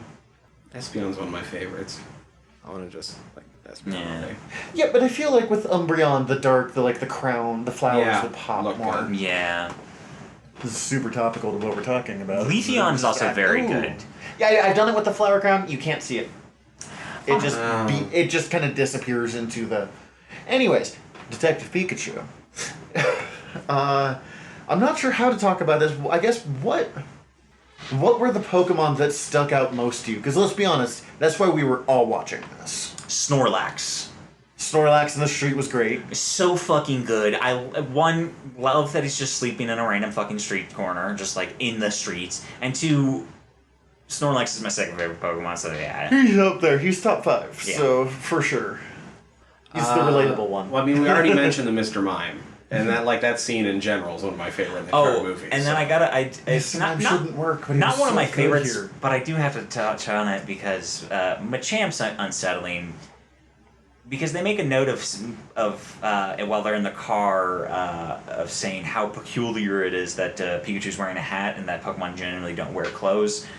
So with that in mind, then Machamp's shorts become questionable. So He's just biologically like a Ken doll. yeah, Yeah. is what I'm hoping. And that he doesn't have some sort of biological shorts that he can take on and off. God, that's To too reveal his biological I didn't think of donger. that. Or is it some sort of weird shorts cloaca? I can't say that word. Cloaca. Sentences I didn't think were going to come up today. You know, in Sun and Moon, they talked about, like, I read their description of eggs, and they're like, we don't know where eggs came from. And I'm like, okay, you seriously need to have some sex ed. But, do eggs just magically appear in the Pokemon universe? No, They're Pokemon brought by Hangout. the stork. Pokemon Hangout, What, and then like you polite look her? away, and then there's an egg. Yeah. Take 100 steps and an egg appears. That's actually what it is. In Yeah. Sun and Moon. I almost feel like I have to rewatch it just to try to pick out all the different Pokemon that show up in the background in some of the fucking scenes. Yeah, it's only as Apom continues to be the worst Pokemon. Not the Apom- worst, but I really hate Apom. Apom gave me like Planet of the Apes flashbacks for a second. Yeah. I'm like, I don't want the Apom mock bullet. Um, But look, Apocalypse. Apom. Apom mockcalypse. I liked. I very much liked the dopey face they gave Gyarados. Yeah. Gyarados looked pretty great. Magikarp was suitably pathetic. The texture for Charizard's a little. That was weird. It felt uneven and a little too scaly. I've always imagined, for some reason, Charizard being a little bit more, I guess, dolphin-y skinned, if that makes sense. I get it. He should have some like texture when you think about it, but I don't think of like scales, but like. I imagine as a flying type, smoother. Yeah. Not smooth, but like. There are lizards that have they've got a texture, but they're not like. Like more of a Big ass chameleon, scales. I guess, kind Yeah. of, or like a little bumpier, if that makes Yeah. sense. So it was an odd choice. I get it. It makes sense. Going for like a dragony type of feel, more scaly. He had so much more texture than so many of the other Pokemon. Like Squirtle, they didn't fuck with that at all. While Squirtle could have gotten a little bit of texture, so that might be part of why it just But I feel like Bulbasaur had a little bit more of a scale. nature to Bulbasaur it. was my Bulbasaur's favorite part of awesome. this movie, straight up. Yes, I love me an onion turtle. I mean, yes, so they were good. already, like, my favorite, like, top 2 Pokemon, so it just fucking built for it. But Yes, but seeing them traipse through this wilderness area with all the I forget their what they're called. It's something little mushroom thingies. I was trying to remember while watching it, too. like something lol, not Like a morel, basically. Morello is what Something they're- along those lines, Yeah, yeah. something like that. Those like that. Those are the scenes that make this movie for me. It's just like just seeing Pokemon inhabiting the world. Also, getting to see Mewtwo is looking like the baddest motherfucker ever again. And being the baddest yeah. motherfucker on the planet. Oh Like, yeah, that's really fucking cool. But with the Bulbasaur, whenever we play Pokemon Go, Cece and I just joke about when we move out to the boonies, which is what we're doing in like 2 months, we're just going to raise a Bulbasaur ranch. It's going to be Bulbasaurs and fucking, Ivysaur? no, it's a water ground type, the Quagsire. Oh, that'd be Quagsire's great. and Whoopers. Yeah. Oh, Because they just look I like love they should be Quagsire. hugged. Like... Oh, Quagsire, yes. And so we were like watching, and like 30 Bulbasaur showed up, and we're like, "That's it. That's what our ranch is going to be." and one Snorlax, because I just want to nap with a Snorlax. Right? Like, Oh god, I'm sure you've seen the giant beanbag chair Snorlax. This is my like- buddy has it. It's great. I'm buying I one. want it so It's so bad. good. If If I I have ever to get- buy 2, Cece would steal it otherwise, just entirely, and I would not blame her at all. Yeah, if I get ever stupid money that I can just throw away, that's on the short list. Even though we already ripped on it a little bit, I was kind of happy to see Gengar. I liked it. I like Gengar a lot. I like that all in the reverse order. Like, Gengar's my least favorite, and Ghastly's my favorite of that evolution line. The thing is, I wanted Gengar, I think, to be a little less textured and a little more ghosty. Yes, I wanted I him to felt look like- more intangible than he was. Yes, he felt very like it just like felt like he was popping around it like more teleporty than he was ghostly ethereal. Which yes, I think that might be my problem with it is that it didn't feel nearly ghost enough, but it felt like they were just like really leaned in to the tongue thing. They did that with, like, a lot. Like Greninja and Lickitung, Tongue. and they were just like, you know how tongues are fucking the worst in Pokemon Go? Let's do nothing Yeah. but tongues. Yeah. Like, let's make this super weird if you think about it at all. Which I do think about it, so it's very weird. Yeah, dude, how annoying would that be to just be licked by somebody's random Lickitung? Also, taking the fucking Lickitung's bus? life has to be awful. Just imagine your tongue being so big that you eternally have to, like, curl up the top so it doesn't drag through the ground. Like, at Yeah. least Greninja's, like, impossibly fits inside its body. Lickitung Doesn't he like wear it around his Yeah, neck it's like gross. a scarf? It's fucking terrible. Oh god. I never. The Greninjas in action were pretty fucking sweet. No, they were Oh, so very awesome. cool. I like. Very cool. I've never actually just put together that it was its scarf was its tongue until just now. We're experiencing your breakdown in real God, time. it's very uncomfortable. Makes for excellent podcasting, though.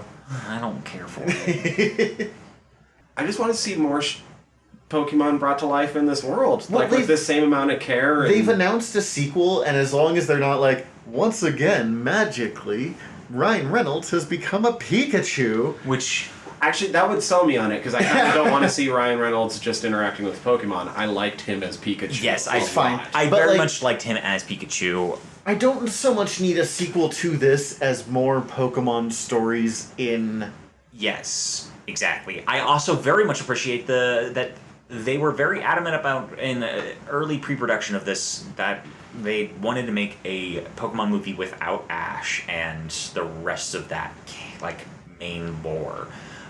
So I'm very interested in the idea of like sticking with that mentality and just like give me some fucking unknown Pokemon stories. Tell me some fucking people that just make up some goddamn new characters for Pokemon and just live in that world. The closest that they had to anything like Ash is in the very beginning when Bill Nye is talking about the world of Pokemon and one, I fucking love the Egyptian hieroglyphs that had a fucking Bulbasaur in them, but they're talking about trainer battles, and an Asian kid comes out wearing like the red hat and the red coat that more looks like red from like the comics than it does like Ash. But still, that was clearly like, oh, there's Ash. I missed that entirely. And then they go off on their way. Like, he doesn't have a speaking line, he doesn't do shit, there's an Arcanine in the same picture, so I'm sure you were just staring at that instead. Entirely. I do feel... I loved seeing him show up in this, but I feel like Ken Watanabe was a little bit of a waste in this because he would be such a good Oak. Did you notice that the hotel, or whatever the hell it was that he was living in, was titled Oak? Was it? That's funny. Also, within the Pokemon lore, we can have Ken Watanabe play fucking everybody. That's true. Literally everyone. Let's just have Ken Everybody. Watanabe, the Pokemon movie. Meow. Like, we could just Jesse or I'm completely forgetting. James. Not Jesse and James now. I'm actually Butch and Nurse. Cassidy? Nurse and Nurse Joy? Nurse Joy and the Officer Jenny? Officer Jenny. They're the same. Ken Watanabe, the Officer Jenny. But like he's basically in every movie, but like as different characters. And it's my brother. Yeah. I'm fine with that. I will have no problems with it. You've set up like existing lore for me. Just do it. No, it would be in the finest of Pokemon traditions. Okay, so what we talked about a Pokemon we have seen. What's Pokemon we want to see in this that you don't remember seeing? Also, I think I saw Slackoth like 6 times, but he was always up and moving, so I was never sure. Mine are all weird ones. No, that's fine. I want to see, like, Claydol. I think we see a. Oh no, we see. I think we might see a ball toy. Oh no, I'm thinking of the Golem. Oh, yeah, we see... Yeah, we see like in a wide shot. I would love to see more Golem. That said, like I've now watched this 2.5 times. Uh-huh. I got really baked and fell asleep the first time on my rewatch. As one does. And so, but like I every time I've watched this, I've discovered different random Pokemon and random wide shots. Like they just added a new squirrel flying type Pokemon or something to, I don't even remember its name, but it's definitely Gen 5. They just added that to Pokemon Go, so I was familiar with it because of that. I think. Yeah. I didn't catch it because I missed it during that week while it was out. I think I caught one. Let me check my Pokedex. But like I noticed it because it had just been announced. Yeah. I feel like I could watch this like 3 more times and still keep noticing random Pokemon that I didn't notice before. So I guess maybe more, what is Pokemon you would like to see more of? Not like, oh, they appeared for half a frame, but... I feel like they didn't touch on any rock Pokemon enough. Not much. Like, I didn't see like any Geodudes or like... We saw that Golem, as they said, briefly, and I think Onix appears, but again, for... a frame. Like, he's there. Steel types and bug types we didn't see much of. A Scyther would be super cool. Yeah, in I this did style. think of Scyther, or what's the steel type that it evolves into? Caesar. Yeah. Scizor. Scizor. I've heard like every different version of that. Yeah, I will always second guess the way I pronounce every Pokemon. I mean, I've been calling the McElroys McElroy for like a year now, and you just today it was corrected, so obviously it's a thing. And also, now I'm just because of my anxious brain. I can't even formulate words anymore. Second guessing myself on whether or not I'm correct on that, but I'm 98% certain that that's how that's pronounced. The 2 I want to see from this, and one of them might not have come out yet. Actually, 3. First is Raticate, just because I love Raticate and no one else does, and the very the fur that they actually do, I think could work pretty well with him. I want to see a Lowland Muck specifically, because the tie-dye Muck. Oh yes, that would be a thing I would love to see, just because that would be cool to see them get into that new of a edition. And then my final one might be newer than this. I want Berserker. I want the metal Meowth evolution. Yeah. I love fucking Metal Meowth and Berserker. Fucking crazy. That said, I also really liked the Obstragoon. I don't remember which one that is. Yeah. It's the Zigzagoon evolves into yes. whatever, and then evolves into a dark type 3rd evolution that they added in Sword and Shield. Kind of looks like Kiss. Yes, exactly. Yeah. I'd like Nololan Marowak. Ooh, that'd be cool. I'd like Marowak in general. Alolan Marowak would be extra cool. I want more ghost Pokemon just across the board, always. Sableye. I want Dragonair, and to forget Dragonite exists. I like Dragonite. He's a goofball. Doesn't make sense in that evolution chain. No, I agree, but I have more issues with Actually, it Dragonair was than originally Dragonite. intended to be a different Pokemon. Interesting. But I love Dragonair. Yes. I got a shiny one I needed to try and reroll. You know, just how did we skip this? Ditto in this movie. Oh, yeah. That was crazy cool and super creepy. I didn't see it coming. It really surprised me, and that is because they do some shit that isn't normally done with Ditto. And they're like, genetically modified. Experiment. This is the first time Ditto's actually capable, though. Like, I always, as a kid, loved the idea of Ditto, and anytime I tried to use one, I was like, this sucks. I mean, like, it's a fun challenge to use because it is it doesn't really work a lot of the time, and you basically have to work twice as hard to make it work.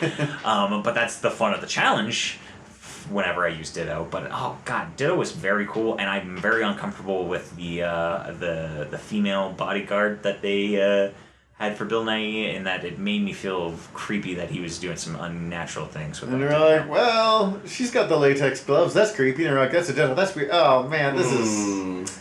Yeah. It is strange.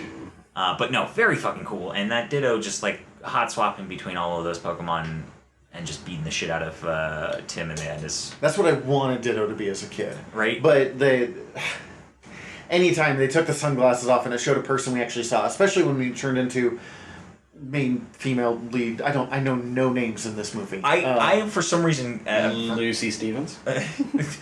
Is that her in? that's her character name. Yes. Okay, Lucy.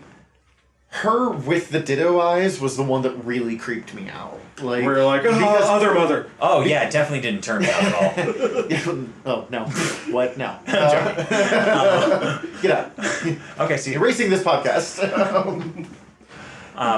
I am joking. That did not turn me on, but I didn't. I really fucking loved seeing the beady eyes. It was like, yes, this is so cool. It is perfect, but it's terrifying. Oh, it's definitely very unsettling, and that's my favorite thing about it. It's just like, oh, that's for sure a fucking Ditto as a human. It's the opposite of the Battle Angel movie. Oh yeah. Holy shit, yes. Yeah, way less unsettling too, for me at least. I didn't mind it. I love Battle Angel. Yeah, that's why I minded it, actually. Because I love Battle Angel. Anyway. Do we have anything left to say on this movie? Like, the news was like 4 times longer than this today, but that's because there's a lot of news and not a shit ton to say about Detective Pikachu. Fandome. I'm still trying to think of other Pokemon I want to see just brought to life in that universe, but... I am too. I mean, for the most part, like, really, I'm the biggest and all of lover. Not I'm- Miltank. Ooh, I would Not Jinx. Ooh. Oh yeah, no. Well, they'll never Poor do Jinx. Jinx. Like, I'm pretty sure it comes from not understanding some of the subtext that you're sending because it's from a different culture. Yeah, exactly. They're like, we'll fix this. She's purple now. Was not what the problem was. But that's But you're trying. That said, that has been a long-standing problem of just like culturally not understanding that within anime. It's just, yeah, I feel like it's a common Yeah. thing. It's real easy to just have anime black characters be blackface instead of... They've gotten better, but... Yeah. Oh, it was not good. I'm a huge fan of the original 151. Yes. So I feel like they hit on the most part all of the ones that I really wanted to see. I don't remember seeing Ghastly for the most part. That is one that I would Didn't like. really see Ghastly or Haunter. But like I'm satisfied with everybody that I saw in this for the I most would part. love to see the legendary birds in the next one. Yeah. Ooh, that getting that's what Anything legendary and mythical for the most part. really Yeah, but like Zapdos is one of my favorite Pokemon. Like if you're gonna ask me my favorite legendary, it's probably Zapdos. That said, that brings to mind I was a little bit disappointed with Flareon. Like they just kind of make it more floofy than fiery, which like I guess I understand like the logistics of that. That makes more sense for you to develop it that way, but also like it makes it easier to keep a Flareon in your home if it doesn't have a tail on fire all the time. But, like, that was a little bit disappointing for me. So, like, the idea of a Moltres, they better fucking go hard in the paint and just make it a goddamn Fire Phoenix. Yeah. Just like, Fire chicken. Yeah. exactly. Oh, I want to see an Infernape so bad. I do like Infernape. No, I need to see Mimikyu. Oh, yeah, my God, yes. Yes, please. What about, what's the giant dark ground type that's green? Larvitar evolves into him. Tyranitar. Tyranitar. That was well done. That was, We put it together. super glad. Nice. At this point, we're just shouting Pokemon names. Yeah, Sorry. pretty much. It's okay. So, yes, it sounds like our overall thought of this is, it's worth it. Yes. Watch this movie. Because you get to live in Pokemon World for a little bit. Don't go in with amazing expectations. Don't go in being like, this is gonna be fucking... If you don't like Pokemon, You're not gonna like this. like, yeah, then it's probably not going to be for you. Like, if you for some reason know you don't like Pokemon, then don't bother with this. But if you're new, like, I couldn't recommend this to someone who didn't know Pokemon really well either, though. Because part of the fun is to be like, oh shit, look, oh shit, look. Yeah, like, but that said, Kat, my partner, plays Pokemon Go with me, so is a bit indoctrinated into it. Indoctrinated. Not wrong. but would not be by any means, I'd say, like a hardcore or even like a real big Pokemon fan. But like, she enjoyed this movie, so like, I think you could enjoy this without knowing it. But I feel like you're gonna want to know it to really get the most out of it. But also, yeah, that's fair. That's it. That's Well said. Well said. Moving on from this, do you guys have any recommendations for the week? Someone else go first, because I'm sitting here desperately thinking. I had one. Shit. Well, I got Tyler, one. you're up. I got one. To go along, my foray back into David Lynch's Dune this week led me to doing something that I've been meaning to do for a long time, and I can't recommend this documentary highly enough. It is called Jodorowsky's Dune. Oh my God, I've wanted to see this forever. Yes, a buddy Austin was telling me about this, and I want to watch this. They got Mobius to do the art designs for Dune. It's the most beautiful, would not work in live action at all thing I've ever seen. And there's someone else in that doing production design too, like Geiger, right? Yes. So the way And Chris Foss, I believe. the documentary tells the story of what's his first name? Jodorowsky. I can't believe I'm. I want to say getting this Johann, but that's not right. No. I can't remember. I think it's he's Italian, not yeah, I know it's not right, but that's what my brain wanted. Johann Jodorowsky. Alejandro Jodorowsky. That makes way more sense. Oh yeah, definitely not a Johann. Known for super arty flicks. He was going to do Dune at one point. Created possibly the most ambitious script ever, and this is the story of the production and how it led into never happening. It is... They got well into pre-production, too, before it fell apart. There was, like, costumes made. I feel really sad that we live in the timeline where this didn't happen, but even with it not happening, the movie shows how it might be one of the most influential movies ever made. The whole idea, like, it was Dune, but it kind of wasn't, because he never actually read it himself. I think until maybe production, and even then it was kind of unclear. Jesus Christ. God, every planet was going to have music from a different band. So Caladan's music was going to be all done by Pink Floyd. Oh wow. They had Pink Floyd on board. Wow. Of course they did. Dune was all going to be done by French group Magma. Had Magma on board. Fade was going to be Mick Jagger. Fucking Baron Harkonnen was going to be Orson Welles. They had all these people on board. Damn. And he had never done a large-scale movie before, so no one knows how he just fucking charmed his way. The Emperor of the Universe was going to be Salvador Dali. That one I knew. What? Fucking Duke Leto was going to be goddamn what's his name? Kung Fu Carradine, David Carradine. Holy shit. It was insane, and it's maybe the most ambitious script ever written.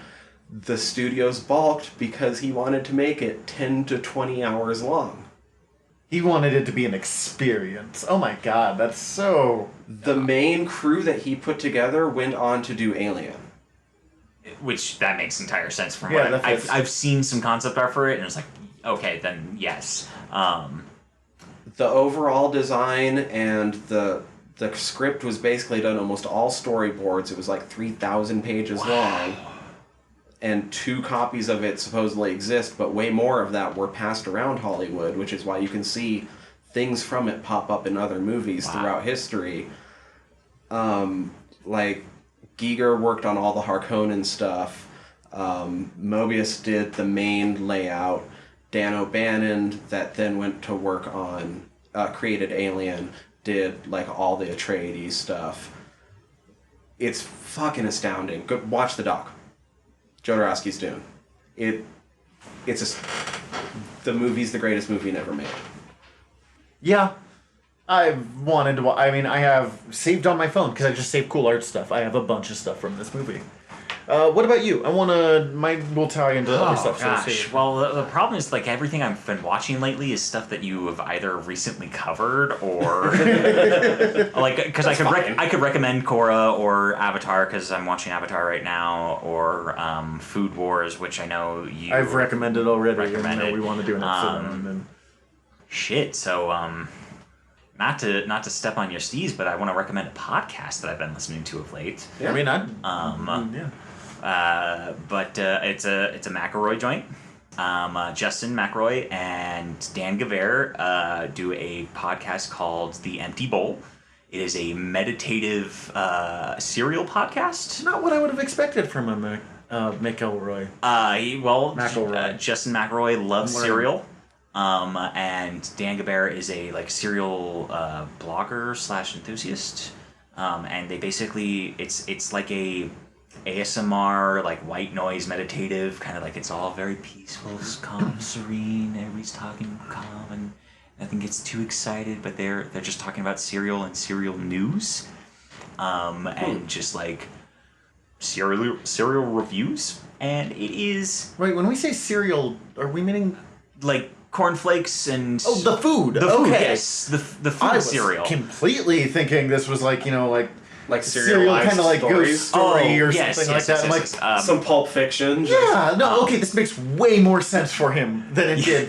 Yes, so lore. I just was listening to the newest episode, and they're talking about a new Pokemon cereal license that's coming up that they're talking about, and they'll talk about random franchise cereals that are coming I out. love podcasting so much. I love everything about this bizarre fucking medium. It's amazing that people can just talk about whatever they want forever for an hour and a half, and you'll find an audience for it. But the Empty Bowl, it's they're half-hour long episodes, so it's perfect for just winding down before I go to bed. Hell yeah. Mine is going to be Going Postal by Terry Pratchett. It is one of the Discworld books. It is a book that I've wanted to cover for the podcast because it'd be extremely topical on the parts of news that we generally don't talk about on this podcast, but it's mostly about why the post office is important, but it's part of the brilliance of Terry Pratchett that you can tell the story of a con man being placed in charge of a post office in a fantasy world and have it be one of the best books I've read in the last couple of years. It is just phenomenal. Moist von Lipwig is the main character. Nothing about this book should work, and it's beautiful. David Suchet plays the villain in the TV adaptation. David Suchet played Poirot and all those. He's a really serious, capable actor, and they put him in the most bizarre shit. And the reason it kind of ties in and is perfect is because next week, actually, we will be covering Men-at-Arms. Yeah. Do you remember this? Yeah. Okay. I didn't know if you've been reading it. I just haven't gave me a started. look. No, I just haven't started reading it. That's the look. I remembered it. I just haven't started I've reading just it. been avoiding it. That is a look I know very well. I have it often. Because I was watching Dune and thinking about Dune. Dune. Yeah. Oh, that's what I want to do now. We even got into new kombucha at work where the artwork on the front of it is based on Dune. Of course we do. Really? Yeah, I'll show you guys. It's a once good we're food done. store, man. Wait, why? The flavor is melange. Okay. Okay. We'll save that for a different day. To take the 40 minutes to explain. Yeah, we don't got To time do for that. We're new like 2.5 hours. Let's.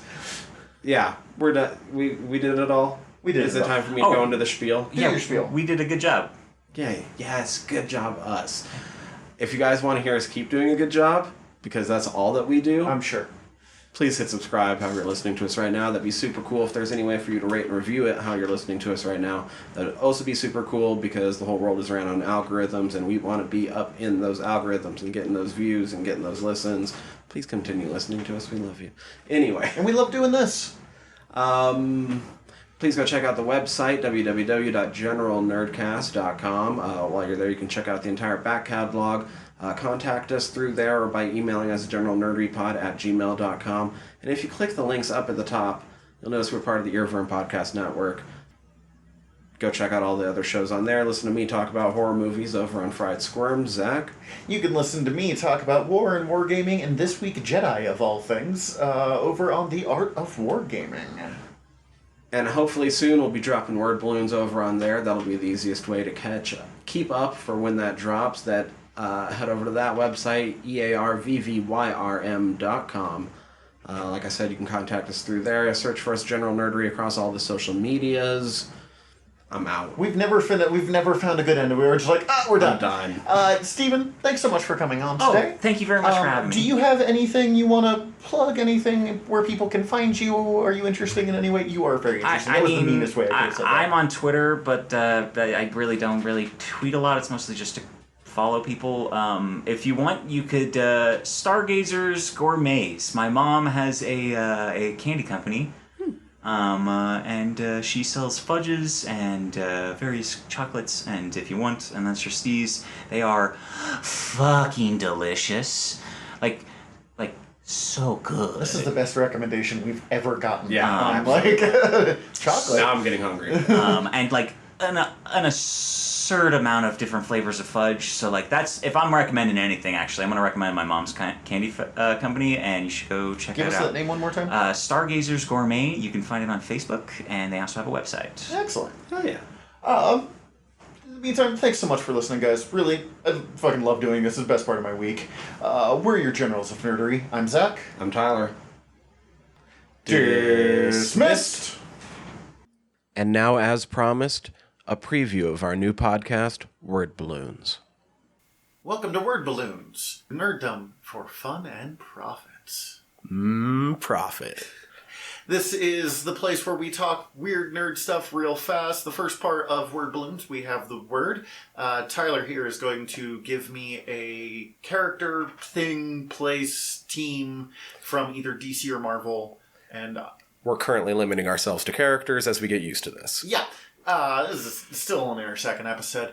And I just have to talk. If he manages to stump the band and I don't know anything about the character, in a later episode we will do a redemption round where I will sit down and have researched the character as thoroughly as I can. So for this week, your character is Puff Adder. Puff Adder is...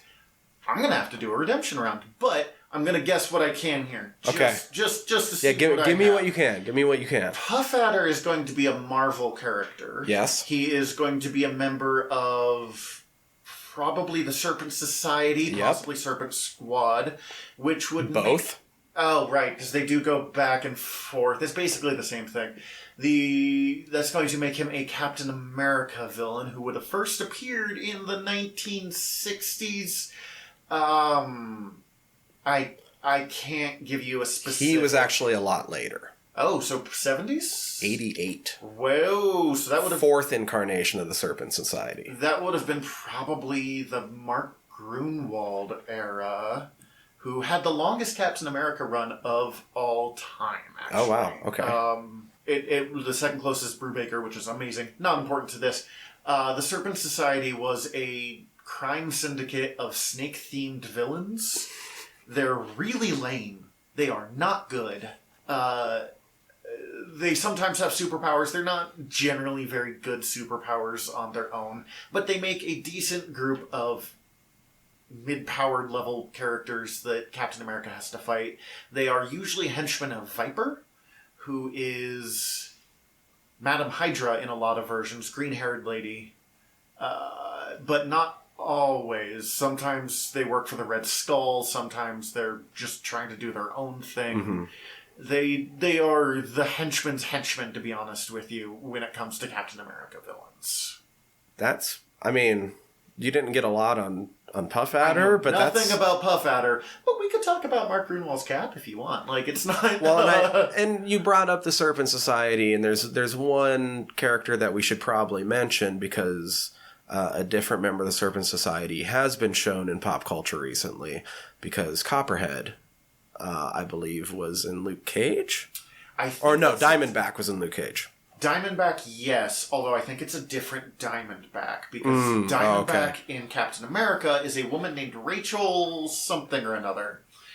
And she was an attempt... Please check this for me and make sure I'm not crazy. She was an attempt to basically make a Catwoman for Captain America, a villain that he had kind of romantic interest in. A good guy villain to his good guy Catwoman. Yeah, Rachel Layton. Originally a supervillain who's part of the Serpent Society. She is... I was thinking of a different Diamondback. Yeah, she is not... I just assumed because, serpents. Too fair. She is not great. She is nowhere near as interesting as some of Captain America's other romantic interests. She did have a really good run recently in the Domino miniseries written by Gail Simone, where she works with Domino and they formed this mercenary team called the Outlaws, along with a woman named Outlaw. No, it wasn't the Outlaws. Does not matter. Rachel is probably the character of the Serpent Society that has the most staying power to her outside of Madam Hydra herself. Well, we'll have to come back to Puff Adder. Okay, But you still managed to school me because I brought up a wrong Diamondback. We'll have some basics for you next time. All right, so now let's see where this balloon takes us. All right. The question for today. Yes. And this one's an anonymous question we have an donor. anonymous place. If you have a question that you don't necessarily want to be, people wondering why you've been thinking about that, feel free to ask it. Weirdest superhero hookup. So we decided on some caveats on this one, because it could be weird. We decided any time that it was people out of, people drugged or people out of, any kind of self-control was taken off of the table. We don't want... These are weird consensual superhero hookups, I guess. That's where we're really going with that. Right. It's comics, it's science fiction. There's sometimes some consent issues with some plot lines. Over on the other show, General Nerdery, we've already had to talk about, what's the consent of mind wiping someone? It's not great. Or mind returning someone. Also, a little better, but still, there's better ways to do it. Martian Manhunter. Anyways, we've got a couple possible answers here, but there's kind of an honorable mention before we talk to the more meat and potatoes ones. Okay. And it's Wanda, aka the Scarlet Witch, and the Vision. Because it's one of the earliest examples I know of a human wanting to fuck a robot. Yeah. These days it doesn't even seem that big of a deal because science fiction's been having people bang robots forever, and it's... Also, real girls exist. Yeah, it's kind of just becoming a regular life thing, but it was a major plot point even that could a woman fall in love with a robot, an android. Mm-hmm. So... it gets honorable mention for being early weird. All right, so weirder, but what do you have beyond the honorable mention? Let's see. I'm going to go with Namor and Namora for one of them because they're cousins. Yeah, I didn't know that they actually hooked up. Yeah, they almost got married, and they had to have awkward conversations about how no, it's really not that weird, and it's always that weird. Yeah. We're not actually related. It's still strange. her name is Namora. You're Namor. Like, no. Yeah, don't do that. Other possibilities include Martian Manhunter and the daughter of Deathstroke, Rose Wilson. This is from Crisis on Two Earths, which is a animated film that DC did. It's actually very good. I will say they aged up Rose Wilson, who's usually portrayed as a member of, like, the Teen Titans. Right. So she was... I got the sense of about college age. Okay. So, don't worry, Martian Manhunter is not a pedophile here. But it was still just really jarring. Of, like, here's Rose Wilson, and here's... John, you're like... Your daughter would have been older than her. Hey, if you're going to choose a lover, though, in the DC universe... Martian John? Manhunter's probably... He's a shapeshifter, and he's psychic. That's a twofer. Yeah. How can you go wrong with that combo? I know you For real. I know you had one, so... Mine's not so much weird as it is a little bit funny, especially if you've ever actually seen the panels. And I don't think a lot of people know this, and these two characters are very popular right now. Gamera and Iron Man hooked up once. Oh my god, that was so funny. And she was very disappointed. Yeah, she wrecked his day. Bendis wrote, when he was writing Guardians of the Galaxy, he had Tony Stark join the Guardians and go out there and expecting to live up his Captain Kirk fantasies, which included sleeping with a green woman. So, It happened. Sure, what the hell?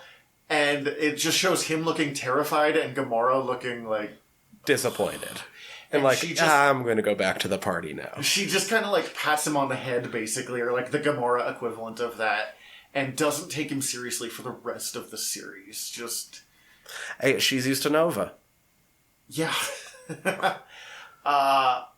Along those lines, this actually isn't on my list, but in formerly known as the Justice League, which was a sequel series to Justice League International, a running joke is people keep informing Sue Dibney, wife of the Elongated Man, that her husband is a 4.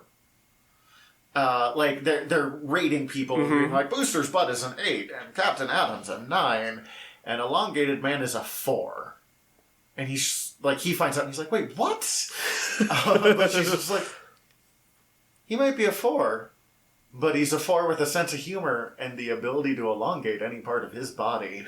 Which, it was just running gag throughout it. It's not necessarily weirdest hookup, but it's definitely, it fit with the theme. Weirdest hookup, honestly, there are two real options here that I can think of. One is a really uncomfortable scene from Avengers, from the Jeff Johns run, featuring Giant Man and the Wasp. They've just saved the world. The Avengers just got in a UN charter. It shows what everyone's doing to celebrate. And it shows a really heavily breathing Wasp in bed doing the whole big gasping thing. And then Ant-Man climbs out from under the covers, and he is Tiny. Ant-Man sized. And he looks real sweaty.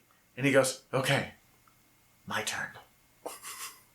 And people have been wondering and fearing what the hell that means ever since.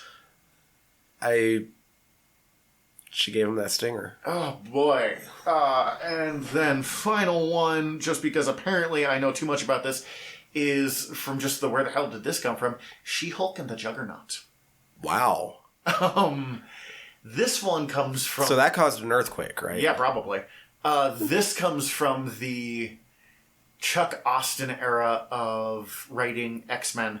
Chuck Austin era is honestly considered one of the worst X-Men eras I've ever heard about. And I read some of it as a kid, and I was like, hey, you're wrong. And I read it now, and I was like, oh, you were not wrong. Okay. But the one part I did like about his run is the Juggernaut tried to be a good guy for a while. Okay. And actually turned himself in. It's a classic X-Men trope. One of the villains joins the team and tries to deal with it. And he gets arrested, and She-Hulk is hired as his attorney. Mm-hmm. And they end up fighting the Rhino and arguing a whole lot. And then it turns out that Juggernaut's not such a bad guy, and they have a hookup, which is wildly inappropriate behavior between a lawyer and their client. Mm-hmm. They play with this in the She-Hulk series afterwards, because Peter David was writing it, and he was just like, you had her do what? That's fine. I've listened to a lawyer talk about that on YouTube before. Oh, and like it's technically okay if you had that relationship beforehand, but if it's start still during, looked down upon. If you start during, you should probably be disbarred. Oh yeah, like ooh no. And Peter David, who's one of comics' best writers, actually ended up writing a plotline into She-Hulk when he was writing it. I think it was David. It could have been Dan Slott because I didn't research this part. Where there's a alternate universe that keeps that coming to Earth 616 has become a vacation spot. Oh, okay. For these alternate, because their universe is really safe and boring, so they'll travel over to this vacation and be like, wow, that was fun and weird, and it was a way to explain really out of character behaviors that someone might have done in a guest appearance, like She-Hulk sleeping with one of her clients, or I think they tried to explain all of Next Wave Agents of Hate by it. Just like anytime someone wildly changed character for a story, his answer was it was this alternate. It was the alternate. It was like 615 or something like that, 616. They were on vacation and just ruining these poor people's lives. And She-Hulk, for the rest of that series, and she's pretty flirtatious and openly sexual in that series, and not ashamed of it, but people keep being like, you hooked up with Juggernaut? She's like, I didn't. Stop saying that, everybody. Oh, that's pretty great. So that might have to be my weirdest superhero hookup. And I'm like combing through my head, and I can't think of anything quite too weird, to be honest. Not superhero, but honorable mention to Deep Space Nine, Kira Nerys, who's Bajorn, who's just a normal human woman, and Odo, who is a changeling that changes into a pile of goo. And at one point, he basically turns into a form of mist. She walks into him and starts making happy noises. And that's how they end the episode. It ain't sex, but it's sex. Okay, so it's not weird because of who it is, but it's weird. Yeah. And I'm going to say Swamp Thing and Abby. Yeah, they did an entire issue of... She's like, I want to have sex with you, Swamp Thing. And he's like, I think that's a great idea. Here, eat this yam that I just grew from myself. And then she tripped balls in happy, sexy ways for the next, 18 pages. It was mostly just... It was like a hallucinatory orgasm. I think it was Steve Bissett writing or drawing it at the time. And she got to kind of touch the green doing that, I think, a little bit, too. Yeah, it is a very good issue. You kind of want to read some issues leading up to it before you try that one out, though. Yeah, I'm going to throw that one out there. Not because it's weird who it is. They're a couple. But how it goes down is odd. Yeah, so there's not really a most awkward or strangest, but there's a group from you can pick from. Just, it's up to you. Hey, if you guys can think of weirder ones, let us know. That would be awesome. Yeah, I mean, we already want interaction with you from questions, or you can send ideas of characters for the word to try and stump me. Want to give a quick shout out, thank you to our editor, Stephen Gade. Thank you. I really hope it's pronounced Gade, because that's what I've been calling it. I guess you'll find out when he starts editing these. And he's like, hey! In the meantime, I'm Zach. I'm Tyler. Bye!